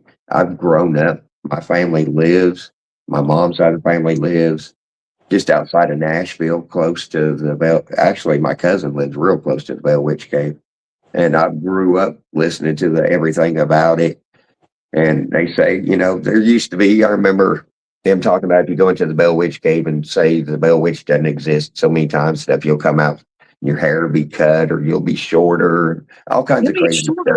Yeah. You would lose inches, on your height, and all kinds of crazy different stories from it. Who would dare to do that? I mean, unless you're super tall and you could spare a couple inches. That's weird. I never heard that. So you come out like a parallel version of yourself. Yeah, basically. Yeah, that you would. Like I said, I've heard it all from the Bell Witch thing, but I never knew a lot about it. I just knew whenever I was younger, my aunts and cousins was always talking about it, and they'd try and scare you, oh, we could go to the cave and this will happen, or, but I never knew the history, like with the wolf and John Bell and stuff, until I looked into it after I seen the advertisement. I thought that was kind of odd, that I'm looking, it's like I was being drawn to that area for something. Now, I felt like I was supposed to be there at that cave on a Saturday, and I was going to go, but I was running low on time and didn't actually get to go. And then I went on Sunday, and that Sunday, it felt like that. I didn't feel, like anything was really, I don't know. The energy wasn't like, it wasn't like it was supposed to be. And if I would have went on Saturday, I don't know how to explain it, but. I'm with Beverly. Beverly says, it'd be great if I could lose about 15 pounds instead of height. Oh man, can you imagine? Hey, if we could go there and we could lose a few pounds, I'd do it. Come out as another version of me. A little skinnier. I don't want to be shorter, but I could definitely go lose a few pounds. Okay. I'm sure all of us could, most of us. But I've lost a lot of weight. I don't know if you could tell or not, but I have noticed a little bit. I know somebody in the chat, I don't know if it was, let's see, who's that?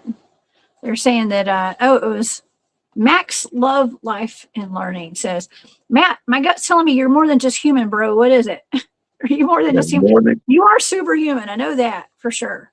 I'm RH negative, so that'll. What does that even mean? People talk about that all the time. Is that like an alien bloodline, you think? Well, they can't trace it back to anything. No animals have it, I don't believe. It's missing that racist factor that goes back to ancestors way back over into like Africa and stuff like that. But the negative part is missing, that part, and your body. That's why they have the Rogan shot now. Most of your characteristics of the Rh negative people are psychic abilities. I've heard some of them have a tail, like on their tailbone, an actual tail. I don't.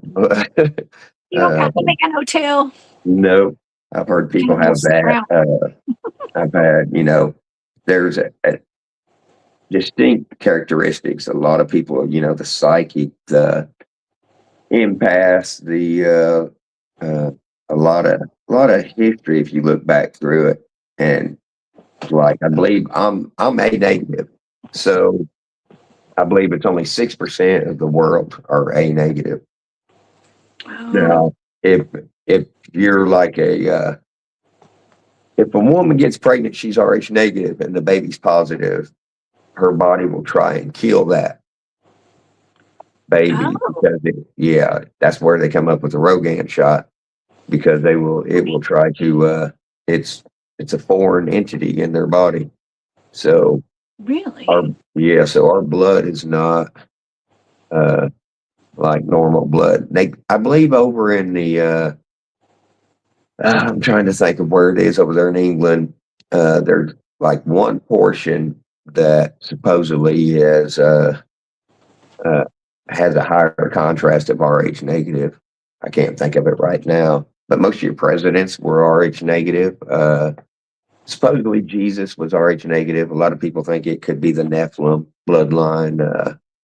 It's an alien hybrid. It's a hybrid bloodline. Well, did you hear about the information that came out about the CIA and some 3-letter agencies tracking down bloodlines through, and they admitted they were looking for aliens through the Ancestry.com and the 23andMe DNA testing. Now, I've always known those tests were a bad idea. Like, don't do it.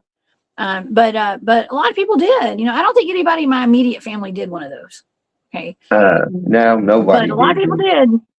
Yeah, I knew exactly. I said, what are they looking for? Because if you do it in that DNA test, isn't it really super expensive? I bought one. I gave it. Actually, it was my significant other at the time did one. That was a big mistake. I shouldn't have ever done that. He found out that his family probably was not his family after that. Well, you talk about how you bought one or whatever. Yeah. But see, they were only like $99 or something like that, weren't they? Yeah, something like that. But it costs a lot more to actually do the test than $99 or something. But it was something to do with the cost is what caught me. I was like, they're looking for something. They're looking for bloodlines. Well, I was going to say that, you mentioned maybe the Christ bloodline. That's actually what some people theorize that they were looking for, is the Christ bloodline. And I think it could have been, I think it's a whole lot of different stuff. I think they're probably just looking for a lot of different, it doesn't even have to be alien bloodlines. It could be anything, but it's a great way to track everybody, isn't it? I mean, people willingly paying to get that done. It's like, please surveillance us more, please. Exactly. Big brother, please. I don't know.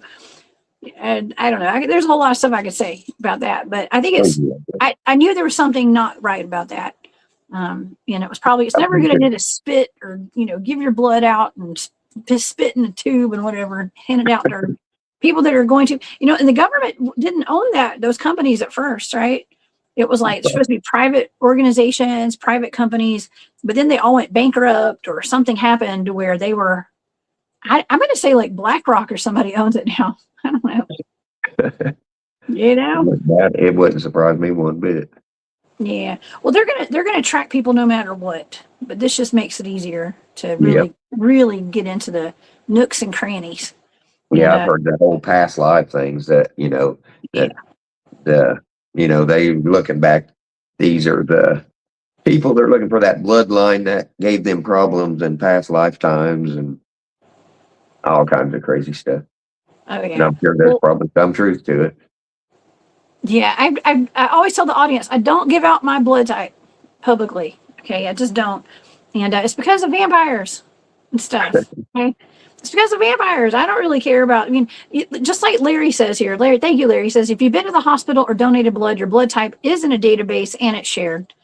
I mean, we are, from the moment we're born, we get a birth certificate. We get our footprint on a piece of paper, your fingerprints, your blood, everything. It's all there. They've got your birth chart. You know, a lot of people may not be into astrology and stuff, but let me tell you, people in charge are. Okay. Yep. And they know when someone's got a birthday, whenever their due date's coming in, they track. They're looking for something. They're looking for the next group of disruptors that are coming into this world. And I think Matthew, you and I might be on a list somewhere. Okay. Oh, most definitely. Yeah. Oh well. Yeah, it's not hard to find us. Okay. No. But anyways, I know, right? But yeah, there's a lot of funny business going on, and I'm here for it. I'm here for whatever it is. It's all good, and for whatever reason, we're still ticking, Matt. We're still ticking. We're here to talk about it. So I don't know. Well, what you got? Oh, go ahead. I was gonna say, once you get into this stuff, you just can't. Once you're in, you're in. I mean, like with me, once I had that encounter, you know. It chose me. I didn't choose this life. It chose me. I have no choice but to need answers. So now I have to, you know, a lot of some people are just fans of it and whatever, but somebody like myself and you, we've had encounters. We need answers. We weren't out looking for this stuff. It came to us. So I think we're definitely a part of the whole big puzzle. Yes, we are, in some way, shape, or form, apparently. And yeah, I mean, even you know, when mothers, as parents, are mothers give birth to a child, the hospital save the placenta and all that stuff. Where's all that stuff going? Okay, where's all that going? They don't even give you the option of saving it and stuff. And I know it's just like, well, that's a whole other rabbit hole. We probably got clones of us and everything out there. Wouldn't doubt it. Yeah, all sorts of weird stuff. And I don't know. I wish I had some clones to help me get some stuff done around this house. I'm getting tired. I'm exhausted. I need a couple more of me. There you go. I know. I don't know. Well, Matt, what do you got going on in the future? You're always out in the woods. You're always. Oh, by the way, first of all, I want to take a quick commercial break. Thank you, Skip. I didn't see that, Skip. I'm so sorry. Great show once again. Thank you, Skip, Dusty Vinyl Band. I appreciate your support, Skip. But yeah, you just said, you're working a lot, not getting out in the woods as much as you normally do, but you're still out in the woods more than an average person. And what you got going on? You got any places you want to go research that you haven't been to yet? That I haven't been to? Mount Shaft is on the list.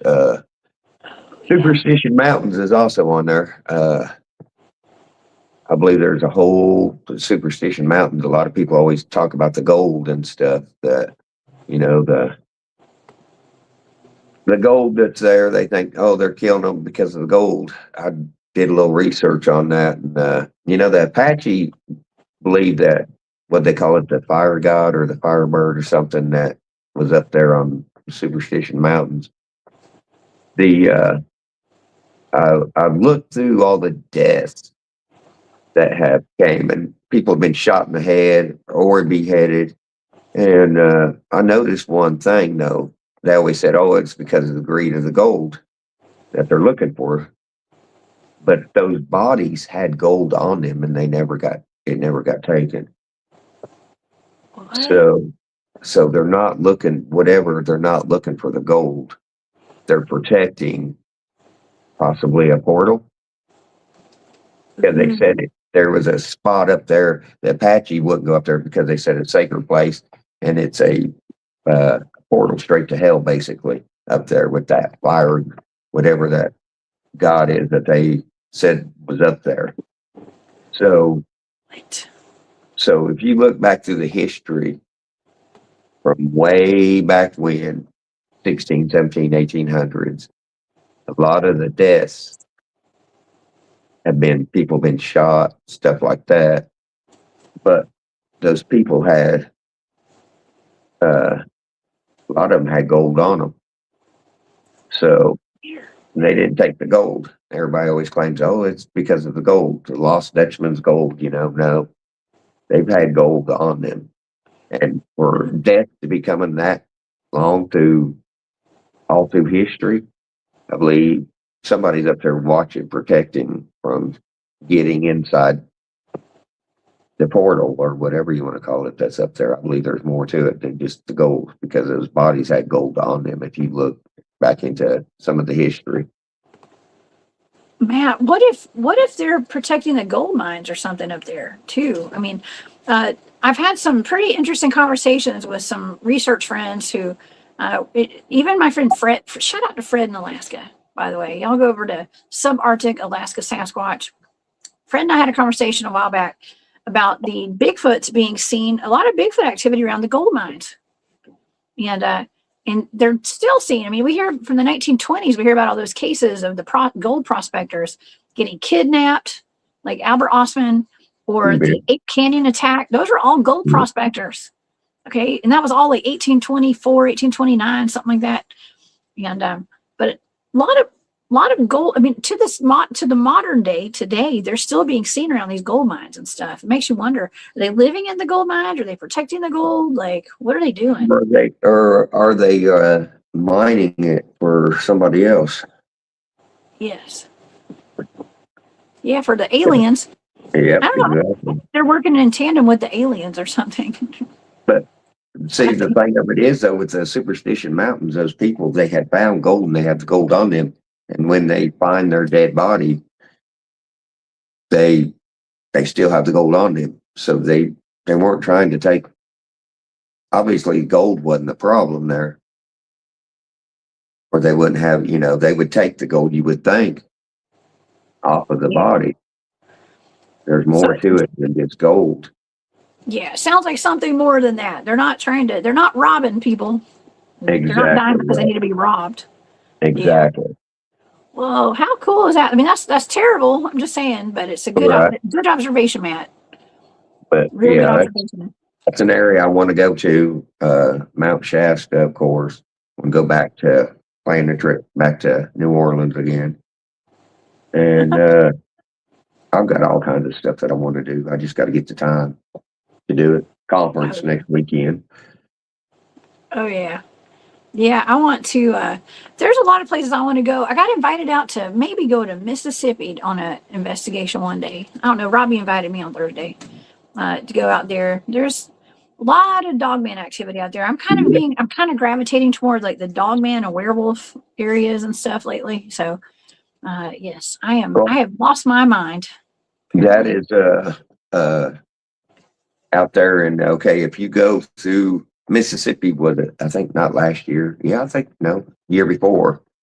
They had, as you're going down Interstate 20, as you get into Mississippi, that first there's a rest area, and they had it shut down. It's on the south side, or coming back, or the east side coming in. They had the rest stop was closed, and they weren't doing construction or anything on it. They just had it closed. And that was just right before you come into Alabama from Mississippi, on the Mississippi side, before you get to Meridian. And did some research on that area. And of course, I was like, well, if they shut it down because it's right there in the middle of the woods, there was all the campgrounds were closed in that area as well. Every single one. And then I said, well, next thing they're going to be doing is a controlled burn. 2 weeks later, of course, they were doing a controlled burn. So, yeah, Mississippi has got a lot of, whether it be dogman or what, but I did have I've always had these weird friggin' wolf type animals. And I had one right in that area come running out in front of me that it was so fast, but it was bigger, higher than the hood of my car. Its back and everything was.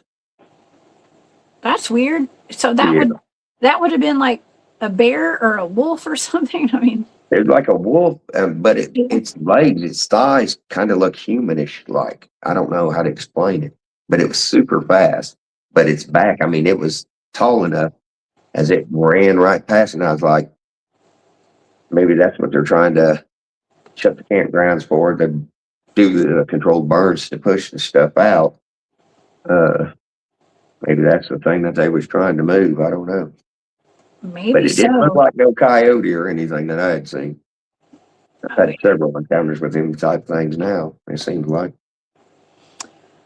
Yeah, well, I mean, from all the eyewitnesses that have been on my show and people that I've talked to, it seems as though there is some kind of agency, paramilitary, some kind of program. I don't know what it is, with dogmen and things, and they do migrate all over the place. So Yeah. maybe that's what it was. I don't know. I wanted to pull this comment up with Sovereign Cosmic Wildman. Thank you, Sovereign, for being here. He says, "Stay the F away from the Superstition Mountains. Too many found dead with puncture wounds on the back of the neck, probably Draco reptilians." Well, I wanted to connect that to Mount Shasta with Robot Grandma. Okay, I'd mentioned the Robot Grandma thing in the beginning of the show tonight, and there was that little boy that went missing. He said that when he was found, eventually, he said that his grandma had come to pick him to come take him into a cave. But then when he got into this cave, he realized that it wasn't his grandma; she was a robot, is what he said. And he was Yeah, only 3 or 4 years old. He was a little kid. Yeah, And, she wanting him to use the bathroom on a piece of paper or something. yes. Yeah, they wanted a stool sample. Okay. Yep. And he was not able to do that. So they were getting irritated with him and all that. But the real grandma was babysitting him down the road, weeks later, months later. And he started telling her the story behind it. And she said, "Well, that's weird, because if she looked like me," she was like, "Well, exactly a year ago to that weekend that he went missing, she and her friends were camping out there, and I don't know if she was in an RV or a tent. I think she was in a tent, and her friends were in an RV or something like that. And she woke up one morning face down outside of her tent with a puncture wound in the back of her neck, and it had blood on it. And then the family, the husband of her friend, he had the same thing happen to him. He had blood on his neck. Yeah. It had a puncture wound back there. And so they were thinking like maybe they had been cloned or something. Maybe that's kind of like the theory behind that. It was like maybe they had gotten cloned or some kind of ET presence there. I mean, how many people are getting cloned out there? You know what I mean? Exactly. And Mount Shasta, they supposedly the Lemurians, have their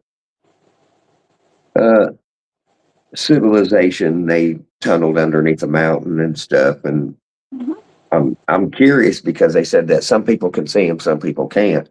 And I've had several reports and eyewitnesses and accounts, different things, that where you got a group of people and there's 10 of them there, and only 5 of them see the spaceship and the other 5 don't, and they're all staring in the same direction.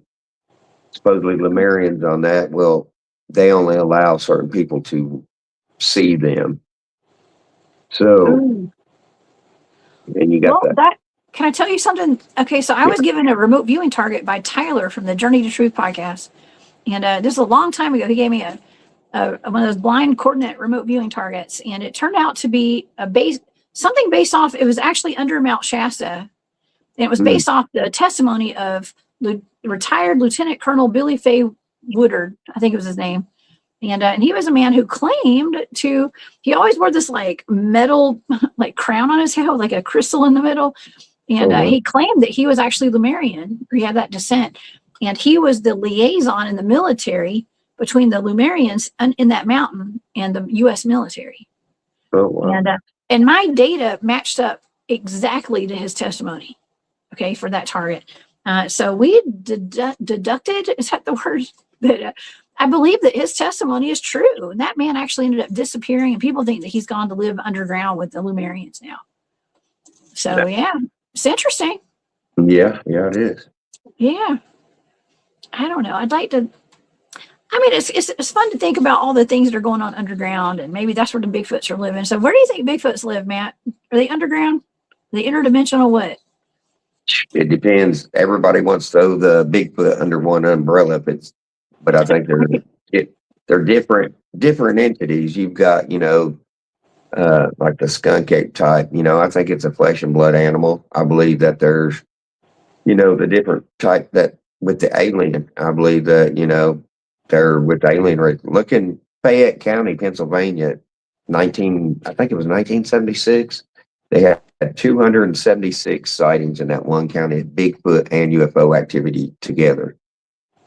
That's Yeah.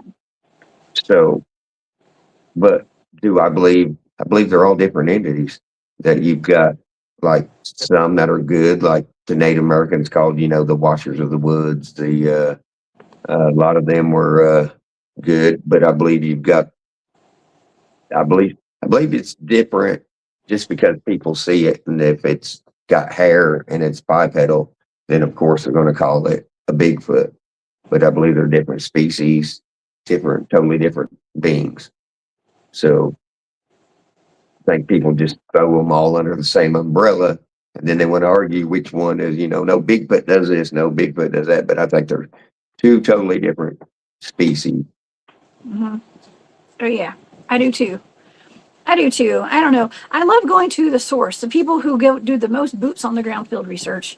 That's And you're where you really get all doing your boots on the ground field research. You do all sorts of research. And so I don't know. It's fun having you as a friend, Matt. I'm glad we get to hang out and go hunt monsters together. You're the badass monster hunter. I'm just a That's cryptid right. huntress. Yeah. Yeah, but you're still a hunter, so Yeah, I guess so. I don't know. People get really weird about that when we say we're hunting cryptids. It should be investigating cryptids, I think, but it is what it is. We're not out there hurting anything. no, No, but we could, right? Oh, the exactly. muscles. I'm just kidding. You got to do the That's the flesh. one with the muscles, y'all. Okay. Oh man. The But famous flesh. yeah, Matt will whoop some cryptid butt if he needs to. Okay, we're always in safe hands with Matt when Matt's there because he's a That's badass monster hunter. That's right. Exactly. Oh man. Yeah. Well, it is. We've hit about a 2-hour mark. I know. I'm tired tonight for some reason. I don't know why I'm so tired. I've got a cold. If you notice my Yeah. stuff, I'm picking up on you. Okay, you being tired, and so Matt, where can everybody find you? Tell us about this event coming up next weekend, and we'll go from there. What's going on next weekend? Yeah, we've got the symposium. You're going to have people from there you go. Event 2 days. I'll be there both days, and as she said, I always like to speak first. That way, I can mingle with people up the rest of the day. We've got a whole list of people there. You got Jenny Byers. She's got some pretty cool stuff. She's got a retreat center over here, in not far from Johnson City. Of course, you got John Dixon. He'll be there. Now, John Dixon was a member of MUFON, and he's had quite a few pretty cool experiences and stuff. You have to ask him about his knee that was repaired without surgery. But anyhow, I'll let him explain that. But yeah, you've got a lot of great speakers on there. Got Christian McLeod. I believe he was on one of those History Channels or something, one of those shows. Rob Phillips, Kathy Shepard, they're in a lot of those haunted shows. And Rob was on the show, The Tennessee Wild Man, with the Tennessee Wild Man that he had encountered up here in the Bluffs. And last time we done a symposium here, it was myself, my daughter, Grumpy, and Kristen. We had all went up to the area that Rob had his encounter with the Tennessee Wild Man. We went out there late night after the conference. That was a pretty cool time. But we've got this conference here is kind of special because we had Angelia, Grumpy was here, my mom, the whole family, everybody. A lot of them have passed away now. It was their last event, and we're going to be honoring Angelia that weekend. Like I said, she was a great researcher. We'll be honoring her this weekend or next weekend. And see, I'm trying to think of who else is on that list. I'd have to look. Jessica, of course. Let's see. Be on Well, we there. got the guys from NCI are coming. Yeah. North Oh, Carolina yeah. Investigates. They'll be there. You definitely can't Yeah. forget them. Definitely can't forget those guys. No. They've all been on my shows. Everybody, Yes, Jared they Millwood, Tim yeah. Dills, George Lunsford, Rob Effler, and who else? We I don't know. I got think Rachel Jones is on yeah, there, Rachel Jones. and Dwight goes out there with them sometimes too. Shout out to Dwight. Okay, so Dwight Campbell, I think. His Yeah, last name. you guys will have to meet them. I They're love a all great those guys. group. Yeah, great group. Oh, and Brian Sawyer as well. Can't forget him. Yeah. But yeah, it's gonna be a good time. Just East Tennessee. So if you guys can, definitely come out, share your stories. We want to hear your stories just as well. You can actually, you won't have to worry about getting ridiculed or mockery.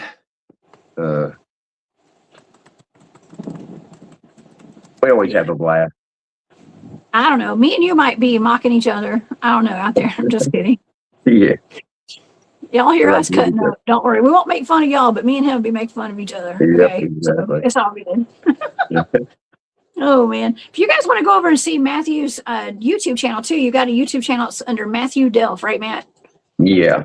But like I said, there's not a whole lot on it right now. I need to add. I go to these places and I don't even think about videoing it. I should have. I should. I mean, Boggy Creek. I've been to Area 51. You go to the Death Valley, the Grand Canyon, all these places, and I never even. I've been to LBL, of course. Bell Witch Cave. All these places. I should have made. I'm going to start videoing it though now, so I can add something on YouTube. Because just recently, I didn't think about it, but I had a friend. He's older, and he said that he can't get out and do the investigations. So I was like, well, if I video it and I can put it on YouTube, then he can still get that experience, even though he's not physically capable of going out and doing it. So I know. I got to start doing that more too, Matt. I need to look into doing that. My buddy MT just showed up. He's in the chat with MT Paranormal Life, and he came on the show with me earlier this week. And he's the guy who caught the Bigfoot on camera live late Thursday night. oh, cool. And, he's in Northeast Ohio, where all those Bigfoot sightings were recently. Portage County. So yeah, he does a great job of boots on the ground live, videos and stuff out there. So that's what we need to start striving for that one day, Matt. Yeah, we need to definitely start doing more video. I've got he's just reminded me, one of my research things I'm going to be projects I'm going to be hitting on is I got to go investigate. There's a video that's gone viral from Cannon Creek, Kentucky, and that is like 30 minutes from my house. And I know the area, and they have shut off a bunch of roads, service roads and stuff that go back into there. And there's a video that's gone viral. This man had videoed out there on the other side of this creek, this Bigfoot entity, whatever you want to call it. And I've got to go out and check that out. And a guy that used to work for me not far from there he went missing, and they've never found him. Not far from that area. So really? Yeah, they the guy's name was Travis Wilson, and he had worked for me, and all of a sudden he just didn't show back up to work. And then they had found his car over there on that mountain, and it looked like he had a flat tire, and he's changing his tire, and he had his jack out and everything, and he just vanished in thin air. He's still not been found. Oh no! So, and that's scary. That was back in 2007. And what's also in that same little town, where I said that Bigfoot video has gone viral. The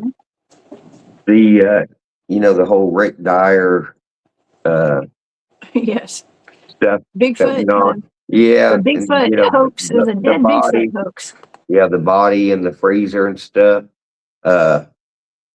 that costume is in the National Historic Building or whatever there in that town, that Cannon Creek, about 30 minutes from my house, the costume. Really? 7 foot. Yeah. Interesting. So I need to go check that out. Oh my God. Yeah, they had like, it was like a gorilla costume with like Yeah. pig intestines or something, right? That's And what ice. they call it. Now, I've got my different theories on that whole take, but I'm kind of curious. Oh. Why in the world is that costume?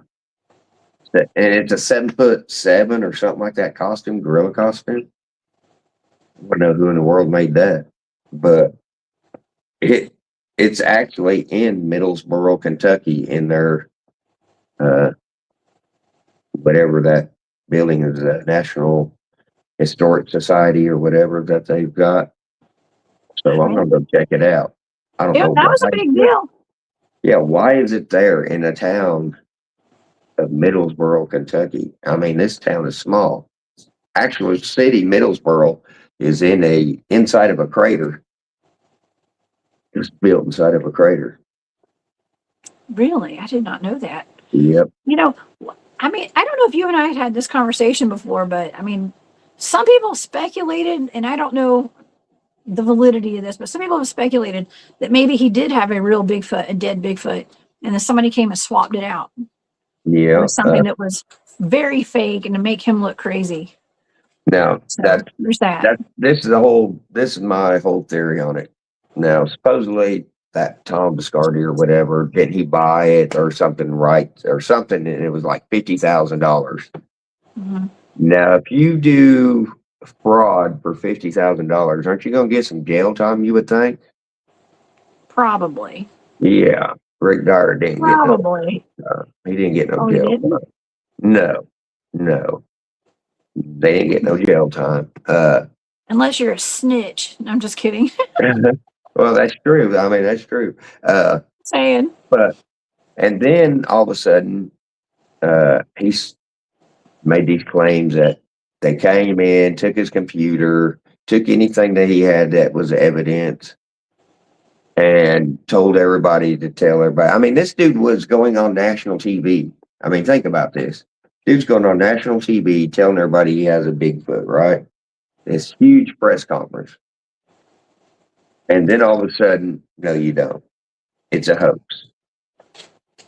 You know, why would you go on national, have all this hype, and then at the very end, it's a hoax, you know? And then everybody said, well, he done it again. Well, what is a better way to people to believe that you hoax something? You have to do it again to, you know, hey, let's refresh your memory. This guy's a hoaxer, remember? So, Yeah. Double down. Yeah. Double down now. That's an exchange for no jail time. And I've noticed I've noticed though, I look at that picture now of that in the in that freezer, and it to me it doesn't look like the same one I remember seeing from when it first come out. Let's see. Because I look at it now, and I mean, you can tell it's, you know, not legit, but Trying to find a picture of it. Let me show the audience. yeah, inside the freezer. Oh, let me put freezer. Bigfoot in freezer. Yeah, if I can find it, we'll show the audience. Because it's supposed to be fake anyways, right? So Yeah. here we go. I'll show it. All right, does the audience want to see this? Hold on. I got to take this. This is all for entertainment purposes only, y'all. Okay, I always have to say that, Matt. It's really ridiculous. I have to say that all the time. But we have to say that. Okay, let's see. Rick Dyer, dead Bigfoot in a freezer. This is for entertainment purposes only. It's just a costume. Okay, and Supposedly that costume is in about 30 minutes from my house, so I'm going to have to go check it out. yeah, it's supposed to be a gorilla costume with like pig intestines or something on it. I don't know. This is just a costume. Okay, just a costume. But that was it. That doesn't look like the same one that I remember seeing. I mean, you can tell looking at that's just Yeah, let's see if there's any more pictures of it. I think that's it. I don't think there's a whole lot of pictures of this thing other than What's that it one. doing in middle? Why is it in Middlesboro, Kentucky? Well, where didn't Rick Dyer live in Georgia? Or am I Yeah, confusing that? he was in North Georgia there. That's what I thought. That's what I thought. Because actually, some of the guys from my team, like this is before I was on their team, I think, they had actually gone and done some. They were going over there. I think Harper or somebody was going over there to like investigate it. And Now, I'm friends before with they knew Rick it was a Dyer on hoax. Facebook. Yeah. I'm friends with Rick Dyer on Facebook, and I Oh, believe really? he's in Texas now, I believe, or something.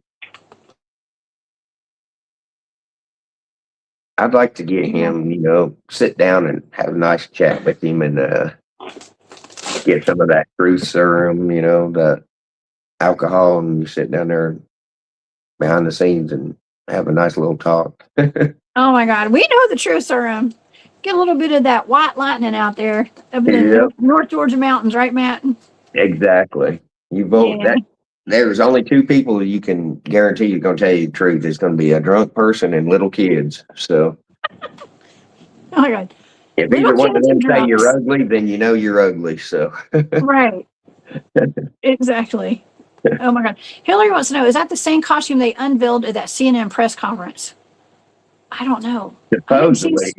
supposedly Yeah. that was the one, but now they just showed a picture of it. They didn't. I don't think they actually showed the actual body physically because they said it was frozen or something, wasn't it? Yeah, it was supposed to be frozen. Yeah. Then he had that one that he was touring around, and you could tell it was fake. His second hoax, the one that he was touring around like Texas or something to see it, and you could tell it was definitely fake. They had a little sideshow going, I guess, Yeah. with that. I don't know. I mean, I just feel like if there are real ones out there, real dead Bigfoots out there, they've been scooped up by Yep. dark vehicles in the middle of the night and whisked away and stuff. So I mean, look at the whole Minnesota Iceman. I mean, that right there. Whenever yeah. they thought that he had the real thing, all of a sudden he takes off. The next day they go to. They said, "Hey, you can't have that if it's a dead corpse. You're carrying across state lines and all this stuff." And sudden he shows back up with a replica or whatever. Yeah. He just got the commission of a crime he's riding around with there, I guess. I don't know. That is I don't know. Do you think that with all this disclosure going on right now, Matt, do you think that cryptids are going to be the next in line? We're getting the ET disclosure right now. We got the UFO disclosure. Do you think Bigfoot and Dogman are on the docket? I don't know. I still don't even believe half of this stuff with the UFO stuff. They're just kind of throwing a little bit out there here and there. I think it's a cover up, keep you from looking at something else, because I don't think they're going to tell us the real stuff. And a lot of this stuff that they do is mostly, a lot of the government doing stuff themselves to, I don't know how you explain it. Like, Yeah. well, they try and distract you, or what are they trying to distract you from, or what are they, more control and so on. Well, like I always tell the audience, we are the disclosure. And Matt, you have a wonderful video. I commend you for even showing it to the public at these conferences and events, because I think it is important. So thank you for doing that. And so if anybody does want to see that video of the orbs that turn into the aliens, because there's two, from what I can recall, there's two aliens, right? Aren't there two little creatures? Yeah, there's two of them. Yeah. Yep. Two of them. And now, where that video was taken, I have an uncle that lives like right there in the county, right before you get into from Tennessee into Alabama. On the Tennessee side is where that video was taken, and he lives over there. And he was telling me a story about this. Well, it actually wasn't him; it was my cousins were telling me that he had they had something that was roaming around the yard that was a cross between a pig and a dog. I'll have to tell you more about that behind the scenes. There's more to it than. So I'm wondering if there isn't something going on in that little area there with lab work. You know what I mean? Yeah. Well, you know, that is one of the most beautiful places in the South, is like right there in North Alabama, Southern Tennessee right there, and like North Georgia, all that whole little corner right there is absolutely beautiful. I love driving through there anytime I go up to like Kentucky, or I go anywhere like Tennessee. I usually drive through there, and I just absolutely love it. And something's always drawn me there, and I was like, man, I would love to live right there. But now you're telling me, I didn't realize that's where that video was taken. Yeah, So, it was close to it. okay. Yeah, it was in Tennessee though. Yeah. Yeah. Well, I would like to reside in Alabama one day. I love Alabama. I wouldn't mind Tennessee either. Maybe North Georgia. Who knows? But anyways, I like to go where the weird stuff is, Matt. Exactly. That's why I like to travel. Yeah. Definitely. Me too. Me too. Well, thank you, Kiri. It's just fantastic show again, Jessica Jones. Thank you so much for being here. We have a very international audience, Matt, from all over the world right now in this chat. And I think Kiri is from. I think Kiri lives in Australia. I think our whole show has been all over the world. We've been here and there hitting this topic and that topic, but so it goes right with it, I guess. That's how I roll. We go all over the place. We go off the rails. Yeah, that show I had over on Space Dot Radio was called Off the Trails, and I just went off the rails every night, every time I did a show over there. And it's okay, you know. But we're into connecting these dots, Matt, and we're into showing how there are connections amongst all this paranormal activity and the cryptids and all that. That's what I like to do on my channel. So yeah. So thank you for being here. Yeah, this has been fun. Yep, thank you. Well, will you come back and hang out with me again one day on the show, please? Okay. Well, good. Well, I am probably going to be seeing you next weekend. Okay. Yeah. And so I will be there Saturday. The event is Saturday and Sunday over in Johnson City, Tennessee. If anybody's out that way, and I'll put that flyer one more time. This is on my website. If you guys want to go get more information, there's also a Facebook page as well. Look up Paratech Symposium 2026 out of Johnson City, Tennessee. Right, Matt? Yep. And you just get tickets at the door. There is no ticket link or anything. And if you have any questions, just contact John Dixon there on the flyer or on that site, on the Facebook. Yeah. And he'll give you any info you need. Oh, yeah. And Matt, y'all please go over to Matthew Delph on YouTube. Y'all go subscribe to Matt's channel, and also join MECRO. Right? Can anybody join MECRO on Facebook? Yeah, I had your Facebook page. Anybody can join it, but I've been lacking on putting stuff on there. But I will get if I get the subscribers for YouTube, because I like YouTube a lot better just for the videos. Because, like I said, I had that gentleman told me, where he can't get out in the woods anymore, can't do this and that, and he's got to live through my adventure. So, kind of inspired me now to put some more content on there. So, definitely YouTube. Our viewers live vicariously through our adventures, Matt, and so definitely do. I will make it a point to post this show tonight on your MECRO group. Okay, since we're both there you go. There you go. Okay, I'll start being better at that. I'm really terrible about posting my shows on Facebook and stuff on other people's groups, but I hardly ever posted my own group. That's what's bad. Angelia used to keep up with it for me. So yeah, she told me she posts more in my group than I do. So.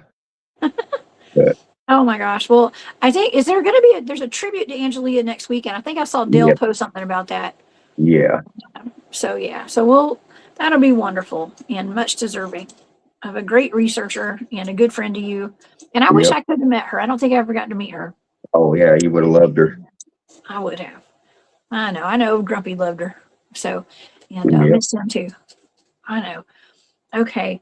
Well, okay, y'all. Well, Matt, again, thank you so much for being here. I want to thank all the audience, all of my moderators. Thank y'all so much for being here tonight. and for helping in the chat. Skip Dusty Vinyl Band, thank you, Skip, for that super sticker. And also Moon at Noon, thank you for that super sticker. And I want to thank everybody just for participating in the chat tonight. And if you guys want to come out to the Paris Symposium, y'all come out Saturday, Sunday, Paratech Symposium, excuse me. And you'll see a lot of familiar faces there. And also, I forgot to mention this, I'm going to be in Cornwallis, 1828, at their Bigfoot Town Hall in October. If you guys want to come out, it's Squatch Fishing Outfitters with Sheila and Scott Granger. And we got a wonderful lineup of speakers from Tim, Kumbo Baker, Mark Green, Greg House, Mark Newbill, Flat Rock, Greg Ogles, and myself. We're all going to be speaking on Saturday at that town hall. And I might be doing an expedition with that crew out there that weekend. So y'all come out and see us at that too. Okay. Well, Matt, you got any final thoughts tonight? Any kind of words of advice for our audience when it comes to the cryptids and the monsters and being a badass monster hunter? Basically, everything you've been taught, throw it out the window and keep an open mind. Yeah. Throw it out the window, y'all. And keep an open mind. I love that. Thank you, Matt. Thank you, Matt. Thank you. Well, Matt, please stay safe. Keep that bottle put away with that vampire in it. I don't ever want to see that thing. Okay. You might see him next weekend. Oh, shoot. Okay. All right. Well, I'm going to keep my distance. Okay. And so y'all have a wonderful night. Matt, have a great night. Y'all come back and see me on Monday. Thank you for being here, Matt. And I'll be here with Jane and Gerald Fountain, I believe, are going to be here on Monday with me. And we've got a wonderful show lined up for you guys. We've got a lot of things to talk about. So y'all come back and see me live on Monday at 1 p.m. Eastern, 12 Central. And until then, y'all, please stay safe out there. And don't ever live in fear. Me and Matt are chasing monsters, so y'all don't have to. Okay? Exactly. Yeah. All right, everybody. Have a great night, and we'll see y'all next time. Bye.